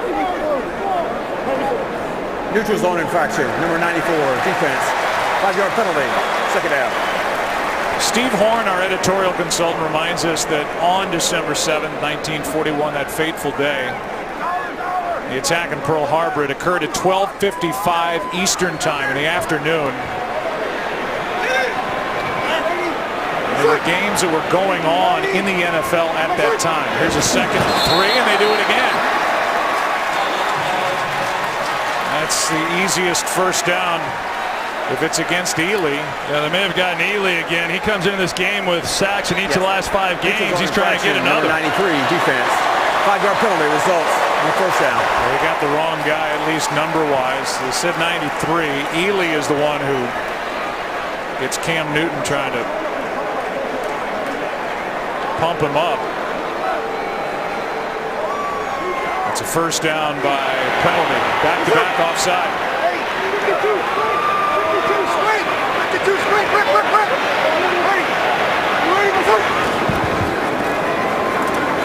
Pass incomplete.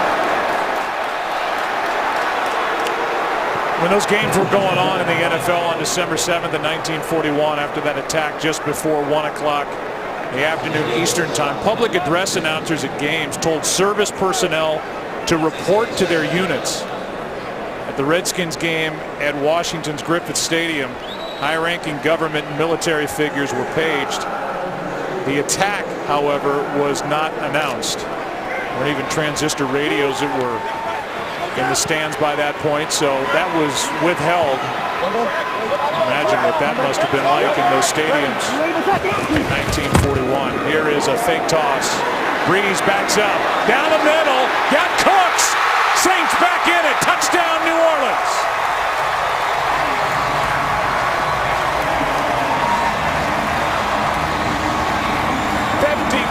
Yards from Drew Brees.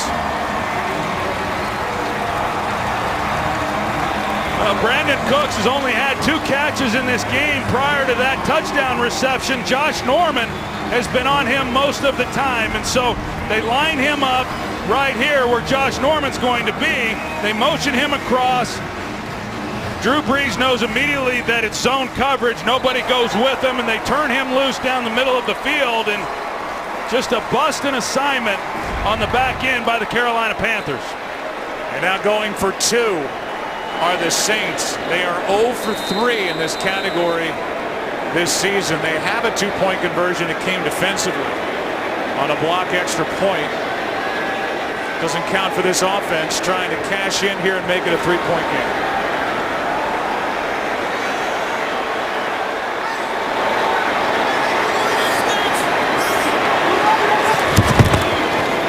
Straight handoff. In for 2. That's Ingram.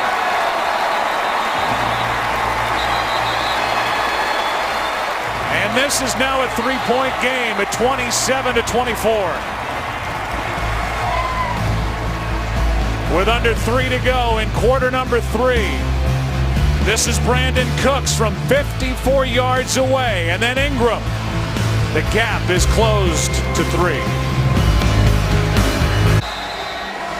Cooks hits a home run for 54 yards, and after the 2-point conversion, it's a 3-point game.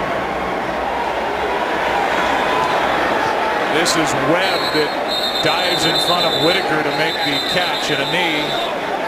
Let's go back to the touchdown. Well, it's well designed by Sean Payton. He puts Cooks right here, but that brings Norman this way. So what he does is he motion Cook here, thinking he's going to get one-on-one and get him to the post. He doesn't get the man-to-man coverage that he's anticipating. Instead, the Panthers go zone, and they should have had a good coverage against this with a 2-deep look, but it looked like Kurt Coleman initially, he trying to cover the crossing route on the deep guy, and then no deep middle safety help, and it allows Cooks to go the distance for the touchdown. Kurt Coleman was a nice addition on a relatively cheap 2-year deal that Dave Gettleman put together for him. He's got 5 picks, had the touchdown at Dallas on Thanksgiving. Cooks ran right by him. Here is Stewart on a screen that never really developed. James Anderson on the tackle, a gain of 6. Well, you know, you look at the second half, and Carolina, you know, they started to get some things going, and they were building a lead, and you just wonder then how a team's going to respond, especially one that's 4-7. And take a look at Mike Shula. He knows now he's got to keep his foot on the pedal, with just a 3-point lead. But an excellent job by the Saints offense going down, coming away with a touchdown, and then converting on the 2 points. Hand off to Stewart, and he is ripped to the ground behind the line of scrimmage by Davison. Tyler Davison, he's getting his opportunity because John Jenkins is out with a concussion, and he makes a big play there to force a 3rd down with an opportunity for this Saints defense to get off the field.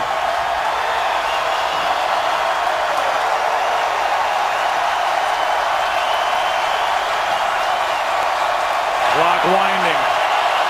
There's a clock in the Fox box not operating. It's 3rd down. Newton steps through, and down he goes. A flag is thrown in the secondary. Cameron Jordan gets another for the moment. It is a hold against the Saints, and that's a 1st down. And takes a sack away from Jordan. Holding. Defense, number 32. 5-yard penalty. Automatic. 1st down. Vaccaro, and this has been a defense that's been racking up flags all game.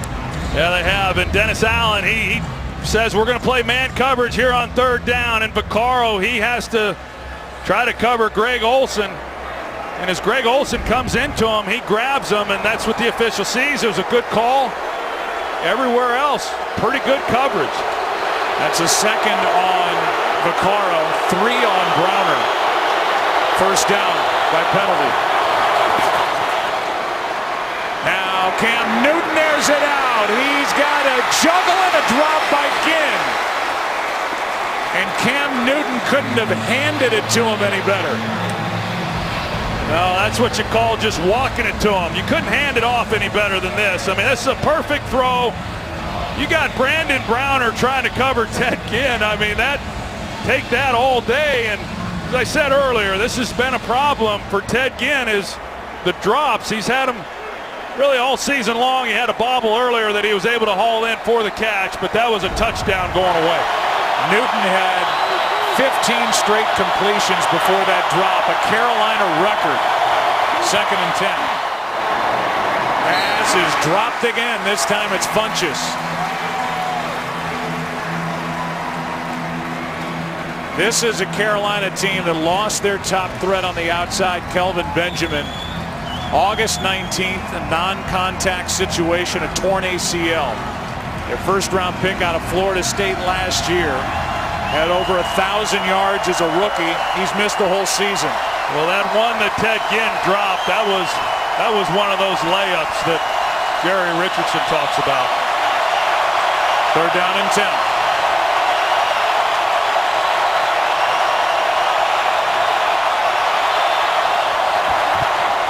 Blitz. Panthers pick it up, and overthrown is Corey Brown. And he was wide open. This is an unbelievable route by Corey Brown, and Cam Newton can't believe he missed him. He completely turns around Brandon Browner. There is nobody there. That 2 give-me touchdowns in 3 plays and unable to convert on either one. Now Nortman to punt. What that possession could have been for Carolina as their lead is 3. Here is the rookie Murphy and a flag on the sideline. And now maybe Carolina gets one. Teddy Williams along the boundary. Just a 36-yard punt, 3 yards on the return. And a flag at the end of it. Who's it against? Carolina says it's against New Orleans. We'll see. During the return, illegal block in the back. Number 24, the return team. 10-yard penalty from the end of the run. 1st down. So we'll take another look. A block in the back, and instead of it being a penalty the other way, Sean Payton's team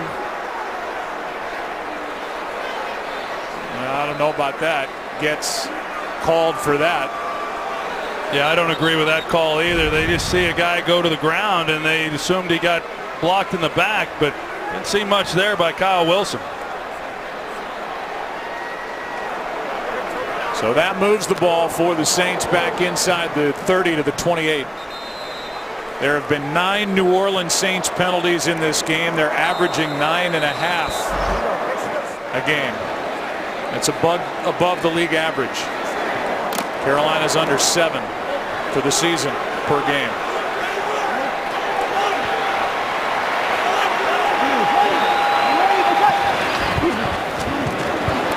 Breeze finds Hill. 30 seconds left in quarter number 3. Hill good for 4. Crazy game here in New Orleans. Wild game at Foxborough. With the Eagles trying to jump right back in it in the NFC East, and Drew Brees has had enough for the third quarter. 3-point game. Carolina up 27-24. And with that, we will step aside. Fox NFL Sunday returns after this from your local Fox station. It's provided by Nationwide. 15 minutes left. Will the Panthers walk out of this building 12-0? Will the Saints pull an upset as they trail by 3, second down as we start quarter number 4?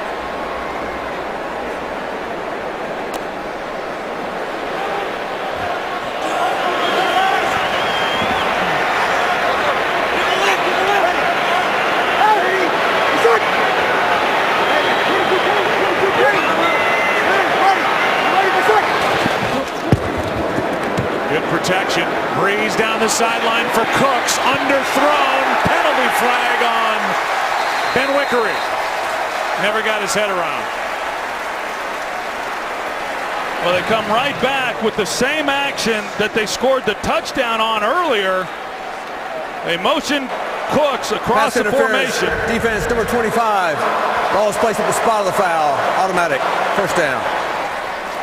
They motion him across, and it puts him one-on-one with Ben Wickery on the outside, and Ben Wickery gets called for the pass interference, and rightfully so. There's contact. He doesn't turn to play the ball, but had Breeze have been able to get the ball out there, Cooks had a couple steps on Ben Wickery for a touchdown. 37-yard penalty. Now on first down, Breeze out to his right. Sideline, flag thrown, Watson with a catch. The catch is good, a flag is down.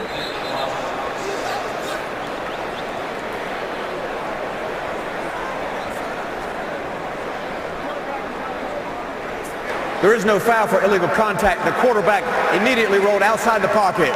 No illegal contact. So they pick the flag up. The catch is good. And it's a first down on the completion to the 20. Well, that close. That heel was close as to whether or not he got his foot in bounds or not. A challenge flag is thrown by Ron Rivera. Ron Rivera has one of the best arms in the NFL, or that's got extra weight in it, because this guy can throw a flag. Sometimes you got to get those officials' attention. Carolina, I mean, he just launches. a completed pass. We will review the play. Timeout. That was called a catch. We'll get the call when we come back. Tight game in New Orleans. Today's game on Fox is sponsored by Chevrolet. Find new roads. By Microsoft Surface, the official tablet of the NFL. And by Target. Expect more, pay less. Here's another look at that play along the sideline. We think Ron Rivera is going to win his second challenge of the game. You can make a case and maybe the left foot gets down, but it doesn't matter because after reviewing the play, the receiver did not get 2 feet in bounds. Therefore, it is an incomplete pass. It will be second down and 10 on the New Orleans hash, 14-46, 31-yard line. So bonus challenge now in the pocket for Ron Rivera. And the right foot never got down in bounds. He tapped that left foot down twice. So it's 2nd down and 10 with the ball outside the 30 at the 31. Well, you said coming in he was second to Bruce Arians in challenges. He now has 10 on the year. He's leading in that category. That's right. Unless Bruce went off in St. Louis, I don't know. 2nd and 10.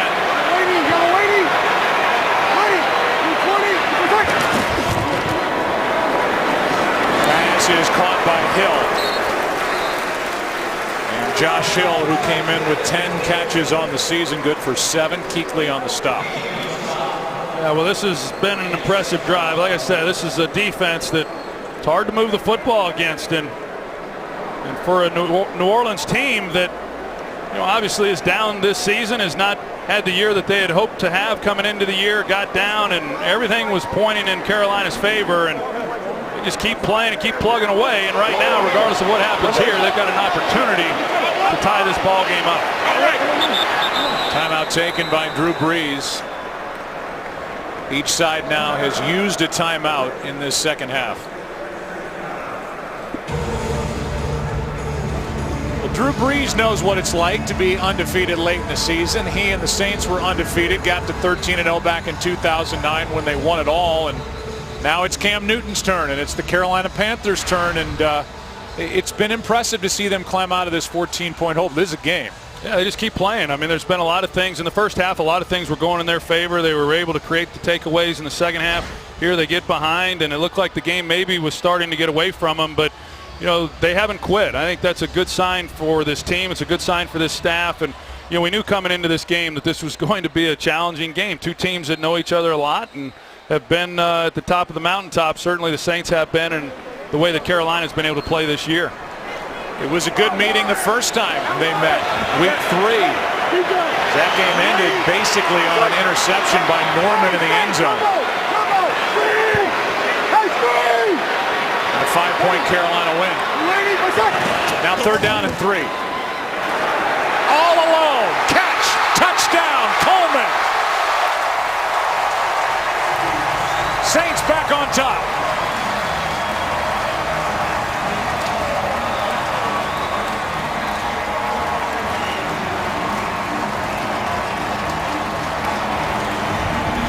Third touchdown pass for Drew Brees. When they run the motion there, they run the swing route, and as Drew Brees pumps it to the swing, it forces then Josh Norman to make a decision. He throttles thinking they may be throwing it there. It allows then Coleman to get in the hole within that zone, and Brees threads it beautifully.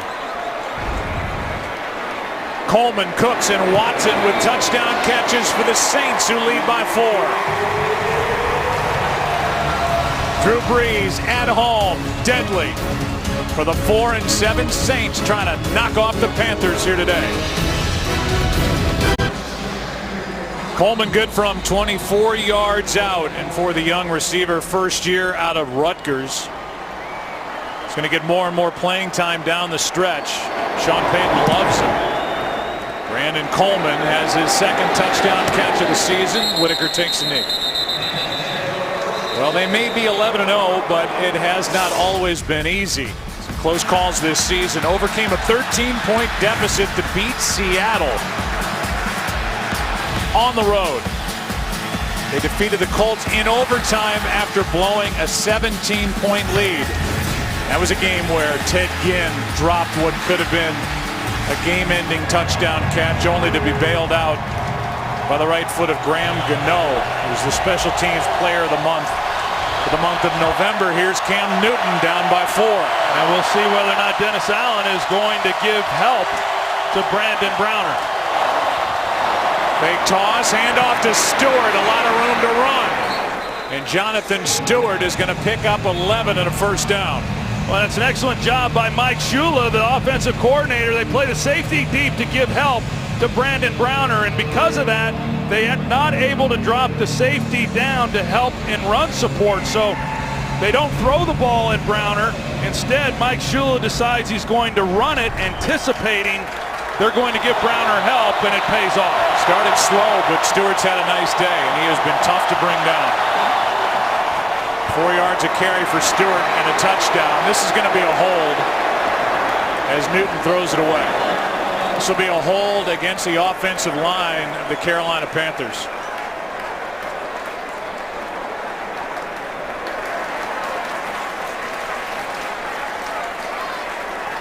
They want to get the number right. Holding. Offense, number 74. 10-yard penalty. First down. It's Remmers to back him up 10. That's the right tackle, number 74, and that's a hold. That's his third penalty of the day. His second hold. He also has 1 false start. And 6 false starts on the year. First and 20 now.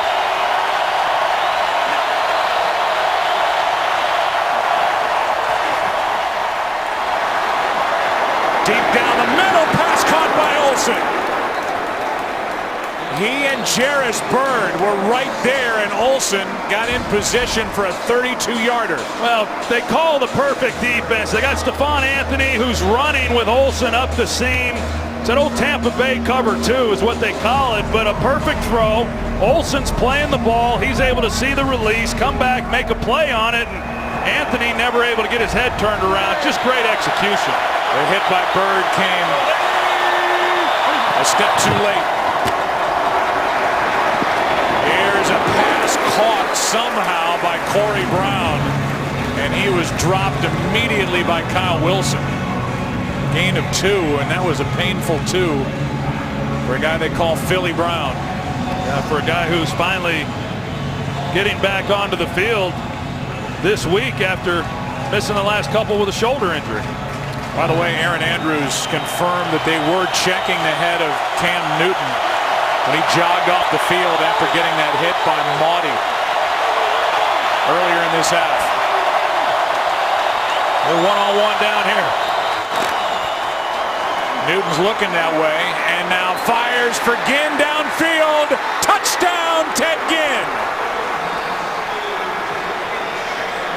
And just like that, Carolina back on top.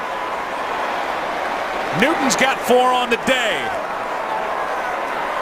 and just continues to prove he can beat you in a number of ways. Yeah, but he's going to run this, and what they're going to try to do is cover him then with Anthony down the middle, and that's not going to work. It's just a good play call by Mike Shula. They get a matchup problem. They don't play man coverage, what initially looked like it was going to be. They're expecting the middle linebacker rookie to try to cover again across the field, and just no chance. And a 34-31 lead as Carolina goes back on top on a 45-yarder to Ted Ginn Jr. That must have felt like an eternity dropping out of the ceiling here at the Superdome. Panthers up 3. This game is sponsored by Papa John's, the official pizza sponsor of the NFL. Well, a big one to Ted Ginn Jr., who dropped one earlier. This one he just had to wait for. Wait till you see the throw that Cam Newton makes from the position that he's in. Just a flick, flat-footed.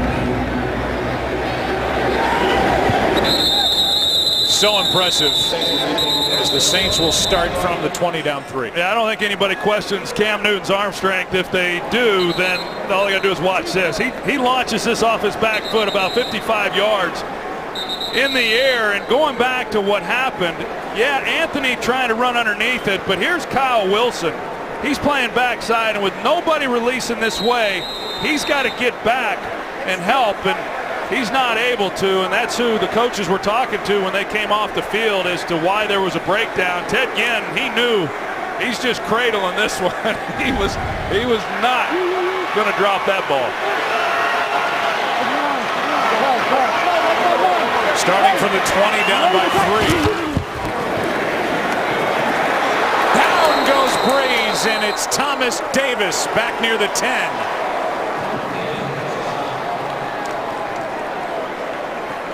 Wow, Thomas Davis, they're off play action. He's blitzing. It's a run blitz, but he sees that Breeze keeps it, and he just has a free run. pretty big hit there. Sack number 5 on the year for Thomas Davis. We've had 3 lead changes in this game, and each team has had a double-digit lead. The lead is 3. It's 2nd and 19.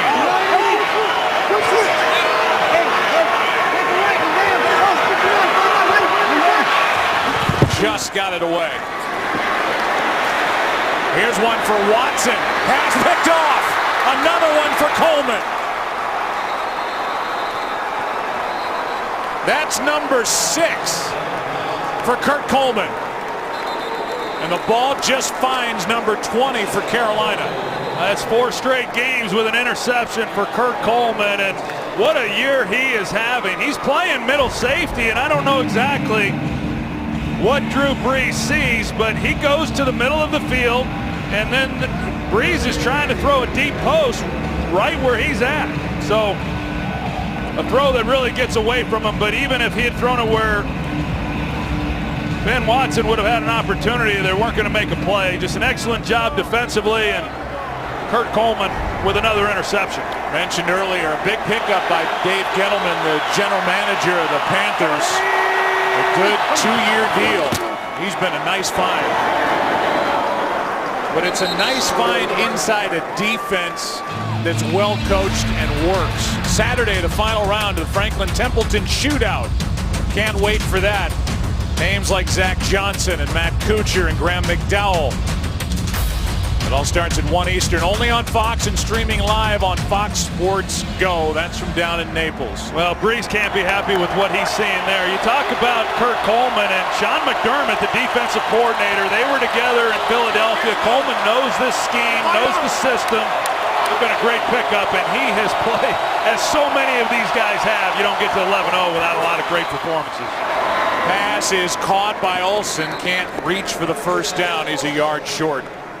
3rd and 1 coming. Greg Olsen, what a steal he was. And that was Marty Herney, who was the general manager. He was a GM from 2002 through October of 2012, and he's responsible for drafting Cam Newton, Josh Norman, Thomas Davis, Ryan Khalil, traded for Greg Olsen, hired Ron Rivera. It's a tremendous resume by Marty Herney. 3rd down and 1.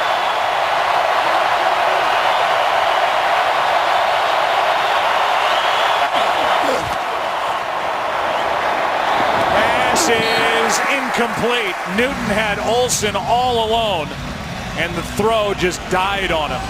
Yeah, boy, Cam Newton knows that this should have been an easy conversion for a first down and keep this drive going, and just one that he pulls, and Olsen just not able to make a play. And you know, when I look at the Carolina Panthers, Joe, that's the one thing, as good as Cam has been this year, he makes a lot of plays, that when you get into the playoffs against teams that are just as talented, you got to be able to hit on those kinds of plays to close teams out. Jarris Bird is waiting for the punt, a fair catch. Hauled in just outside the 10, so Drew Brees gets it right back. Down by 3, under 10 to go. Go back to 1972. The perfect season for the Miami Dolphins, and Don Shula 17-0, 14-0 during the regular season. Don quoted saying, "I'd like to see the Panthers do it. That would make me so proud if that happened." Why? His son, Mike, the offensive coordinator, former quarterbacks coach as well for Cam Newton when he came into the league, and head coach at Alabama's flags fly. Illegal use of the hands, hands to the face, number 93, defense. 5-yard penalty is added to the end of the run, automatic, first down. Look at Kyle Love right there in the middle of the screen with a hand up under the face mask of Andrus Peat. I know that Don Shula would sure be proud with his son going undefeated. I don't know that Mercury Morris would be proud. They like to pop that champagne every year. Well, head coach for Carolina, Ron Rivera, was part of a team that was chasing that down back in 1985. Yeah, it was Don Shula's Dolphins that knocked them off. Brees to the sideline. He's got Cooks, who's got a first down. 85 Super Bowl champs were 12-0, lost to Miami on a Monday night. Mike Ditka and some of the Bears said that refocused them. They went on to win it all. This team, Carolina Panthers, trying to get to 12-0 here, leading by 3. Their defense on the field on first down. Pass caught. Cooks again. He is good for 6. Well, what we've seen in this game is really Josh Norman. He goes with the team's best wide receiver each week. That guy this week is Brandon Cooks. But when he goes to the slot, Norman does not go with him. So they've started to put Cooks in the slot. They'll work him a little bit there. They motion him as we've seen. And if they're not man, Norman's not going with him. They get the one-on-one matchup then with Ben Wickery. But they've gotten Cooks more involved here in this second half.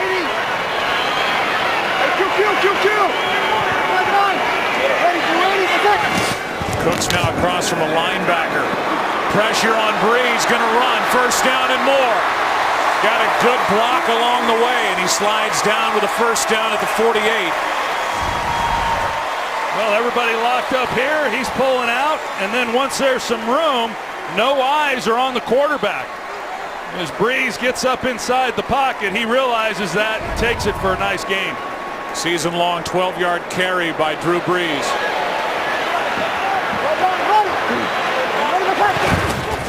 No quit in these Saints. Toss to Ingram left side.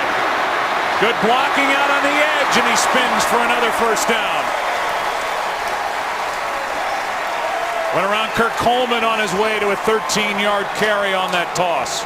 That's just good, tough running there by Mark Ingram. And you called it, Joe. I mean, the Saints are really showing what they're made of, and they've had a lot of opportunities here in this second half to kind of shut it down, but they haven't. They've continued to battle, continue to fight back, and make plays when they've had them. There's still plenty of time in this game.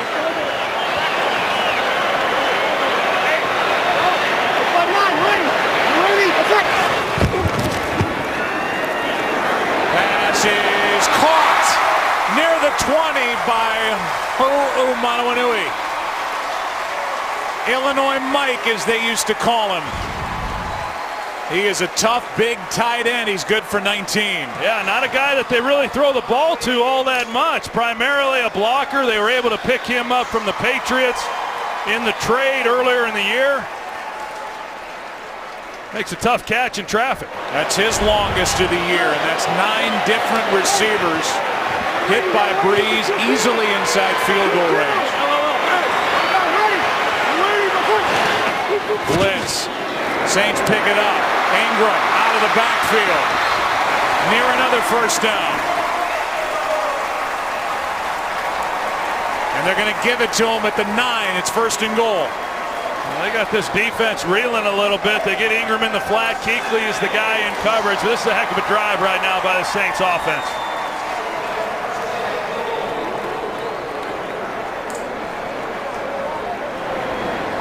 Nine different receivers, 3 touchdowns, 252 yards. And a chance here for the lead.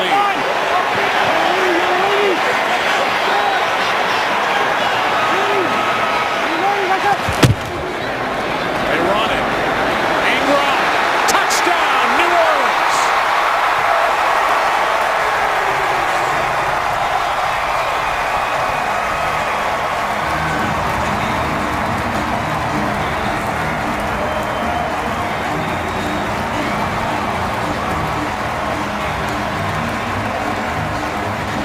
Change number 4 of this game. That's a job that Brandon Coleman does on the outside. He's able to make a key block. Mark Ingram makes a guy miss, and then it's just smooth sailing all the way to the goal line. Excellent work by the Saints offense at finishing the drive off with a touchdown. Wow.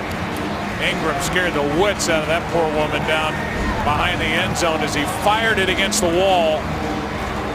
Touchdown is good. After the play is over, unsportsmanlike conduct, number 22, the offense.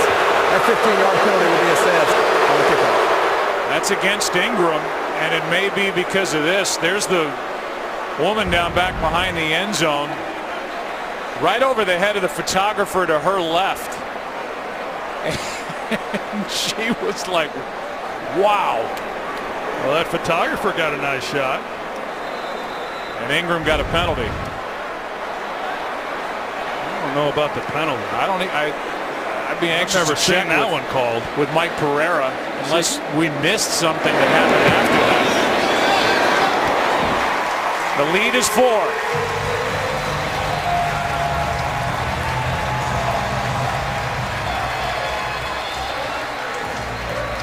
And Cam Newton is going to have to go back to work. What a game this is. Aaron Andrews, what do you got? Well, we have the Carolina Panthers, the only undefeated team here in the NFL. And how about in the NBA?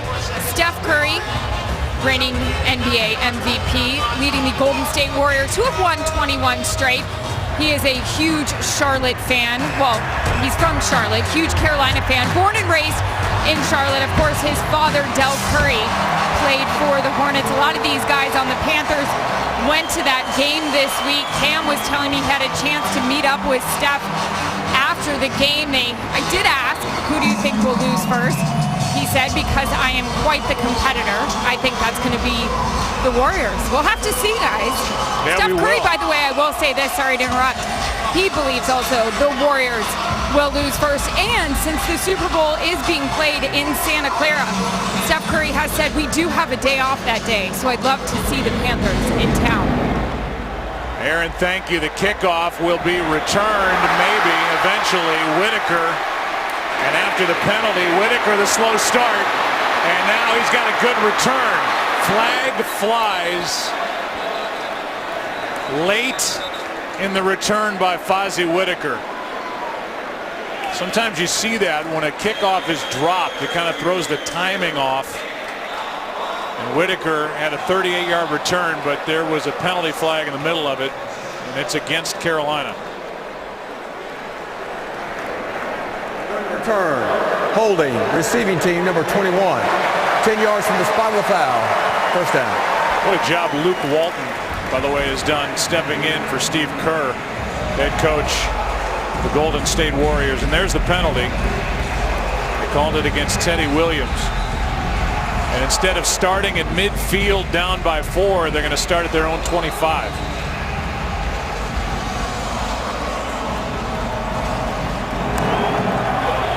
Second game in this home and home between the Panthers and the Saints, and Carolina 859 yards against the Saints this season.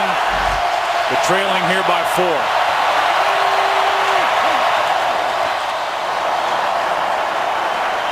Protection. Pass broken up.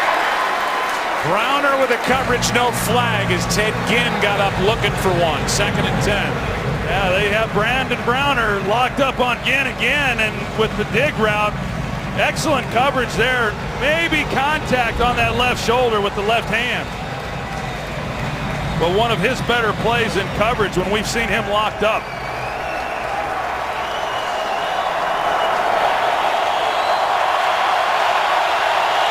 They're one-on-one again down here at the bottom.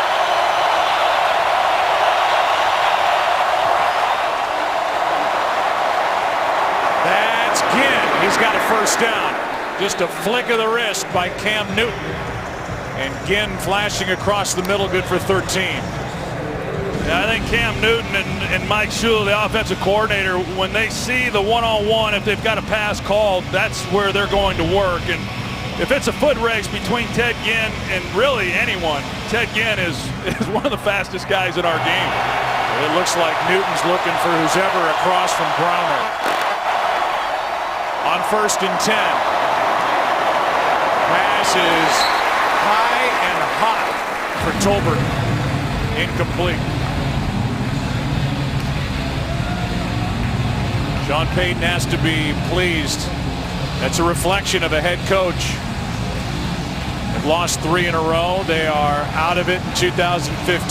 They have trailed multiple times in this game, at one point by double digits. Now leading by 4, trying to knock off the undefeated Panthers.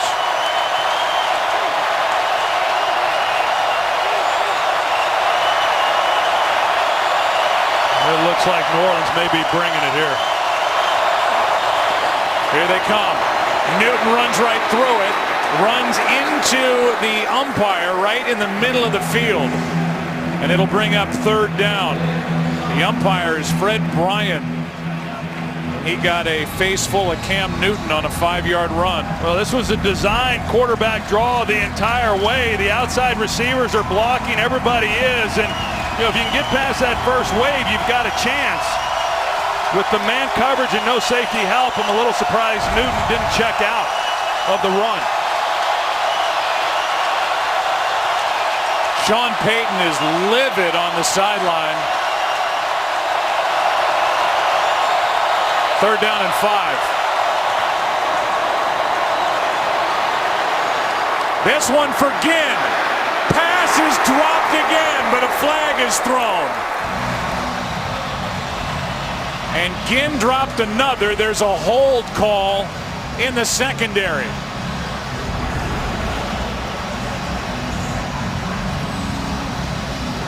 This is right there.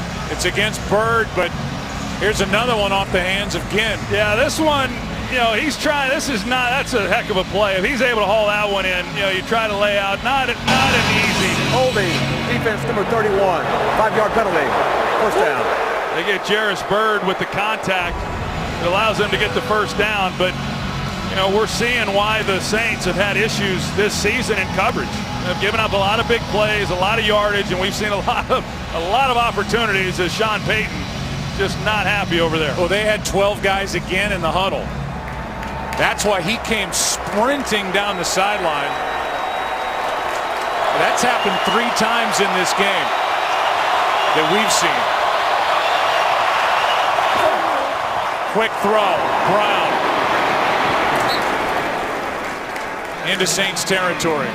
Well, earlier, Wilson on the stop. Yeah, earlier in the game when they had 12 guys and he called the timeout, they went back and looked at it, and it wasn't reviewable, as Mike Pereira said. Sean Payton let the officials know then that was the second time, and he's telling them, you got to pay attention to this. It's happening too often, and they've missed it. They've missed it every time.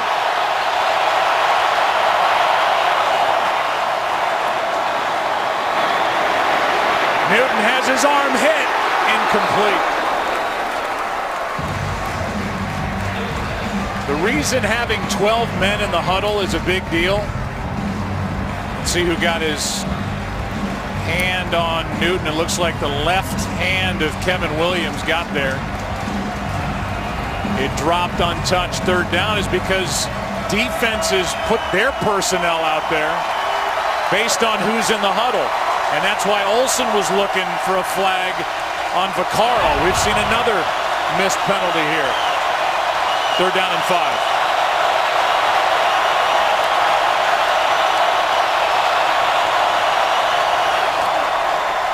Newton going to run it all the way, and he's brought down from behind. It's fourth down.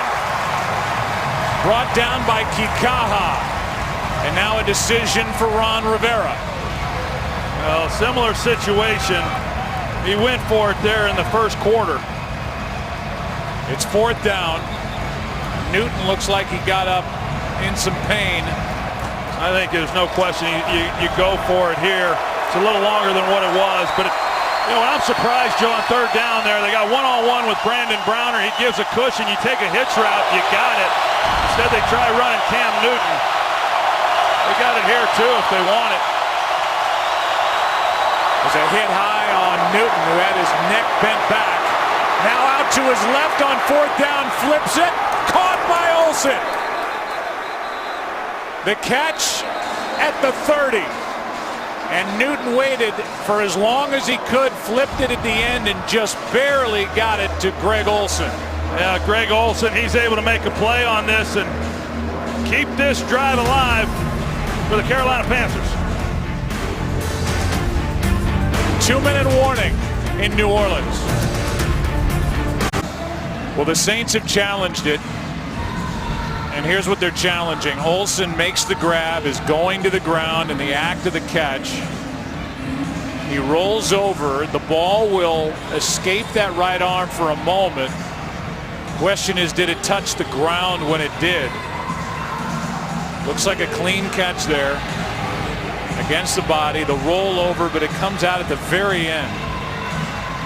On a 4th and 4, it was ruled a 16-yard completion. And this may give the best look. We'll get the call here in a moment.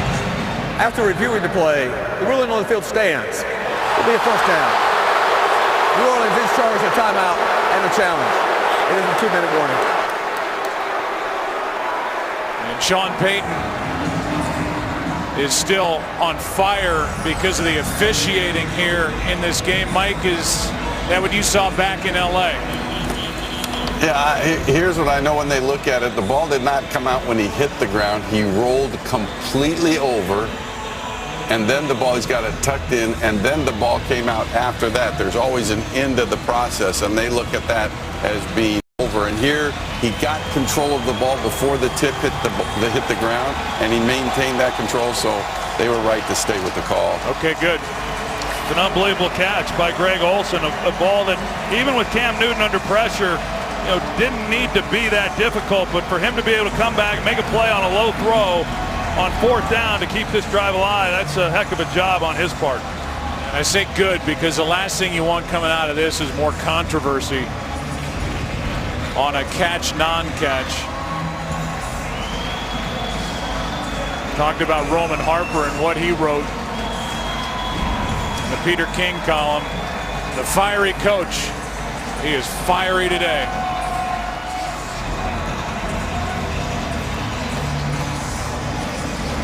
We welcome in a new audience. This has been some kind of game here in New Orleans. Right now the Saints lead by 4. There have been 4 lead changes. Each side has led by double digits at one point.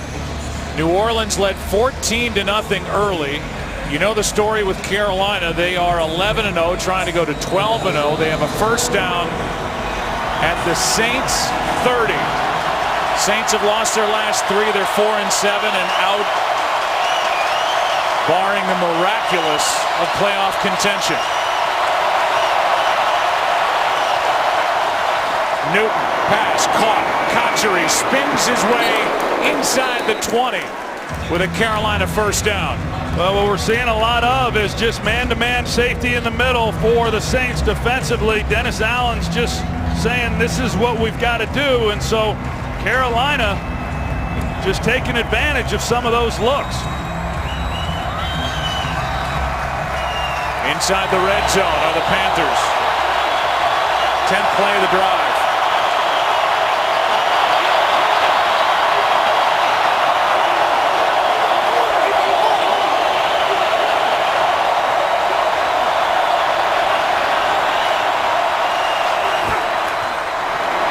Newton keeps it.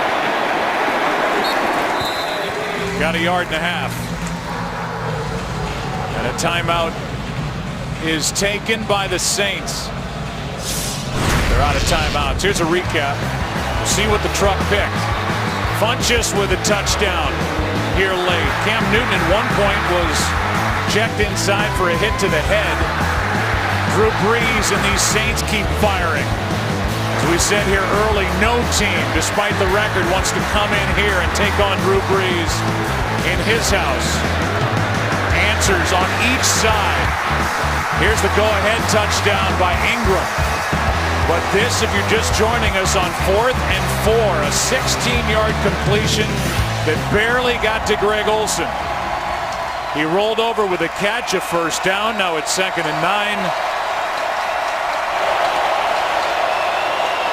Greg Olsen in this game, 9 catches, 129 yards. His great year continues. 2nd and 9. Newton, end zone, touchdown, Cotchery.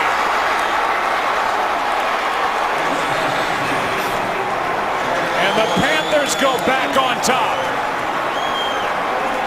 15 yards on another laser from number 1. It's a great job by Cam Newton. He wants to work the flat route to his left.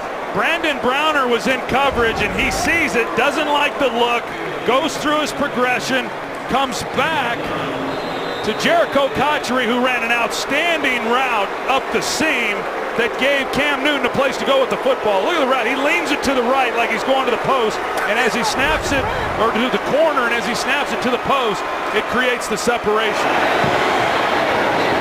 But still time for Drew Brees. No timeouts. Trailing by 3 with 1:05 remaining. And for Cam Newton, he ties his career high 5 touchdown passes here in this one.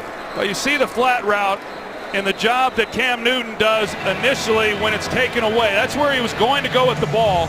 It's not there. He doesn't like it, but hangs with his progression, comes back to the inside receiver to the post, and that's just good work. We've seen Cam miss a couple throws here today, but with the game on the line, down 4 and needing to make a play, he comes through as he has all year long. He keeps answering critics. Does it with his legs. He has been brilliant with his arm. 1:05 remaining, and now the perfect season for the Carolina Panthers rests with the defense, which is probably exactly as Ron Rivera wants it, even though it's been a pretty big offensive day for Drew Brees and company on the other side. Yeah, I tell you, Cam Newton, you know, his numbers, people want to poke holes in his numbers, and they're not gaudy like some. His fourth quarter efficiency this season has been off the charts. There have been 4 fourth quarter lead changes in this game. The first time these two teams played, it was week 3 in Carolina. Kuechly did not play. Drew Brees did not play. And the game in essence ended with just over a minute to go on an interception by Josh Norman in front of Brandon Cooks to seal a 5-point win for Carolina. One of their close calls as they've compiled this 11-0 record. Well, I'll tell you what, even though New Orleans does not have a timeout, 1:05, you just need a field goal to tie this thing up. There is plenty of time. This game's a long way from being over. Brees throws, pass is incomplete. Now the challenge is you've got to do it against one of the game's best defensive units. We talked to Ron Rivera yesterday, and he talked about why they're so good at tackling and forcing turnovers. It's Kai Forbath, who hit his career-long 57-yarder last week at Houston. That means getting the ball to the 39-yard line of Carolina. 2nd and 10. This is Watson, first down. But they have to hurry, no timeouts.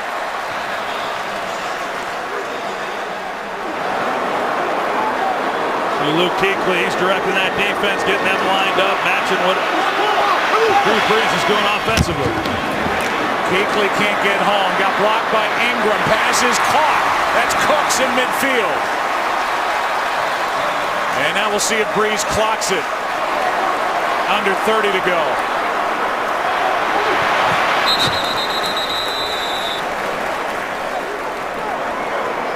Let's go back to that catch by Cooks.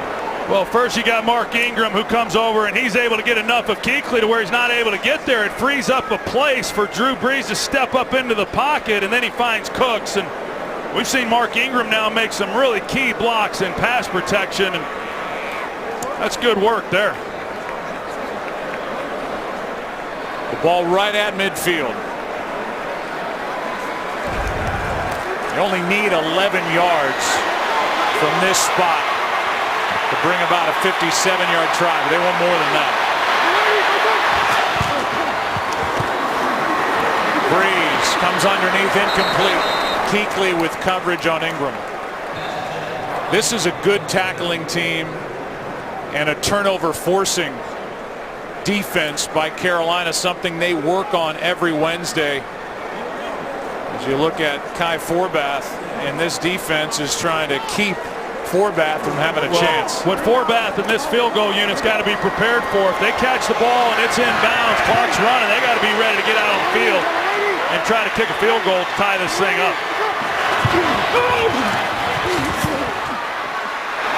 Pass is nearly picked off after it went through the hands of Brandon Coleman. Finnegan, who was just added this week, was back there but could not make the catch on the deflection.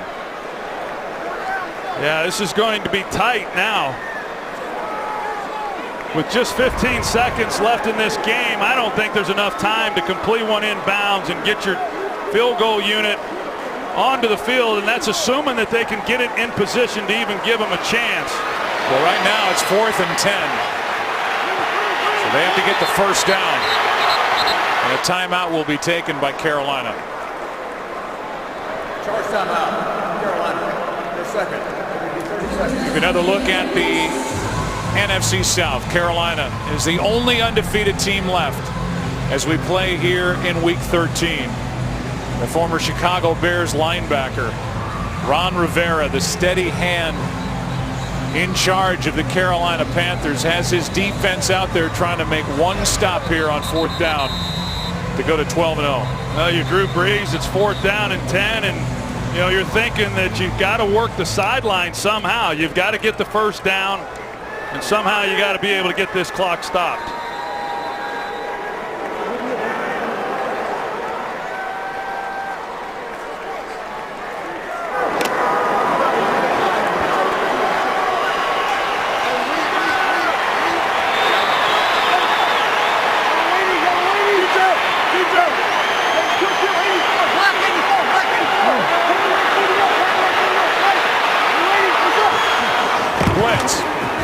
Brees going for it all. Cooks downfield.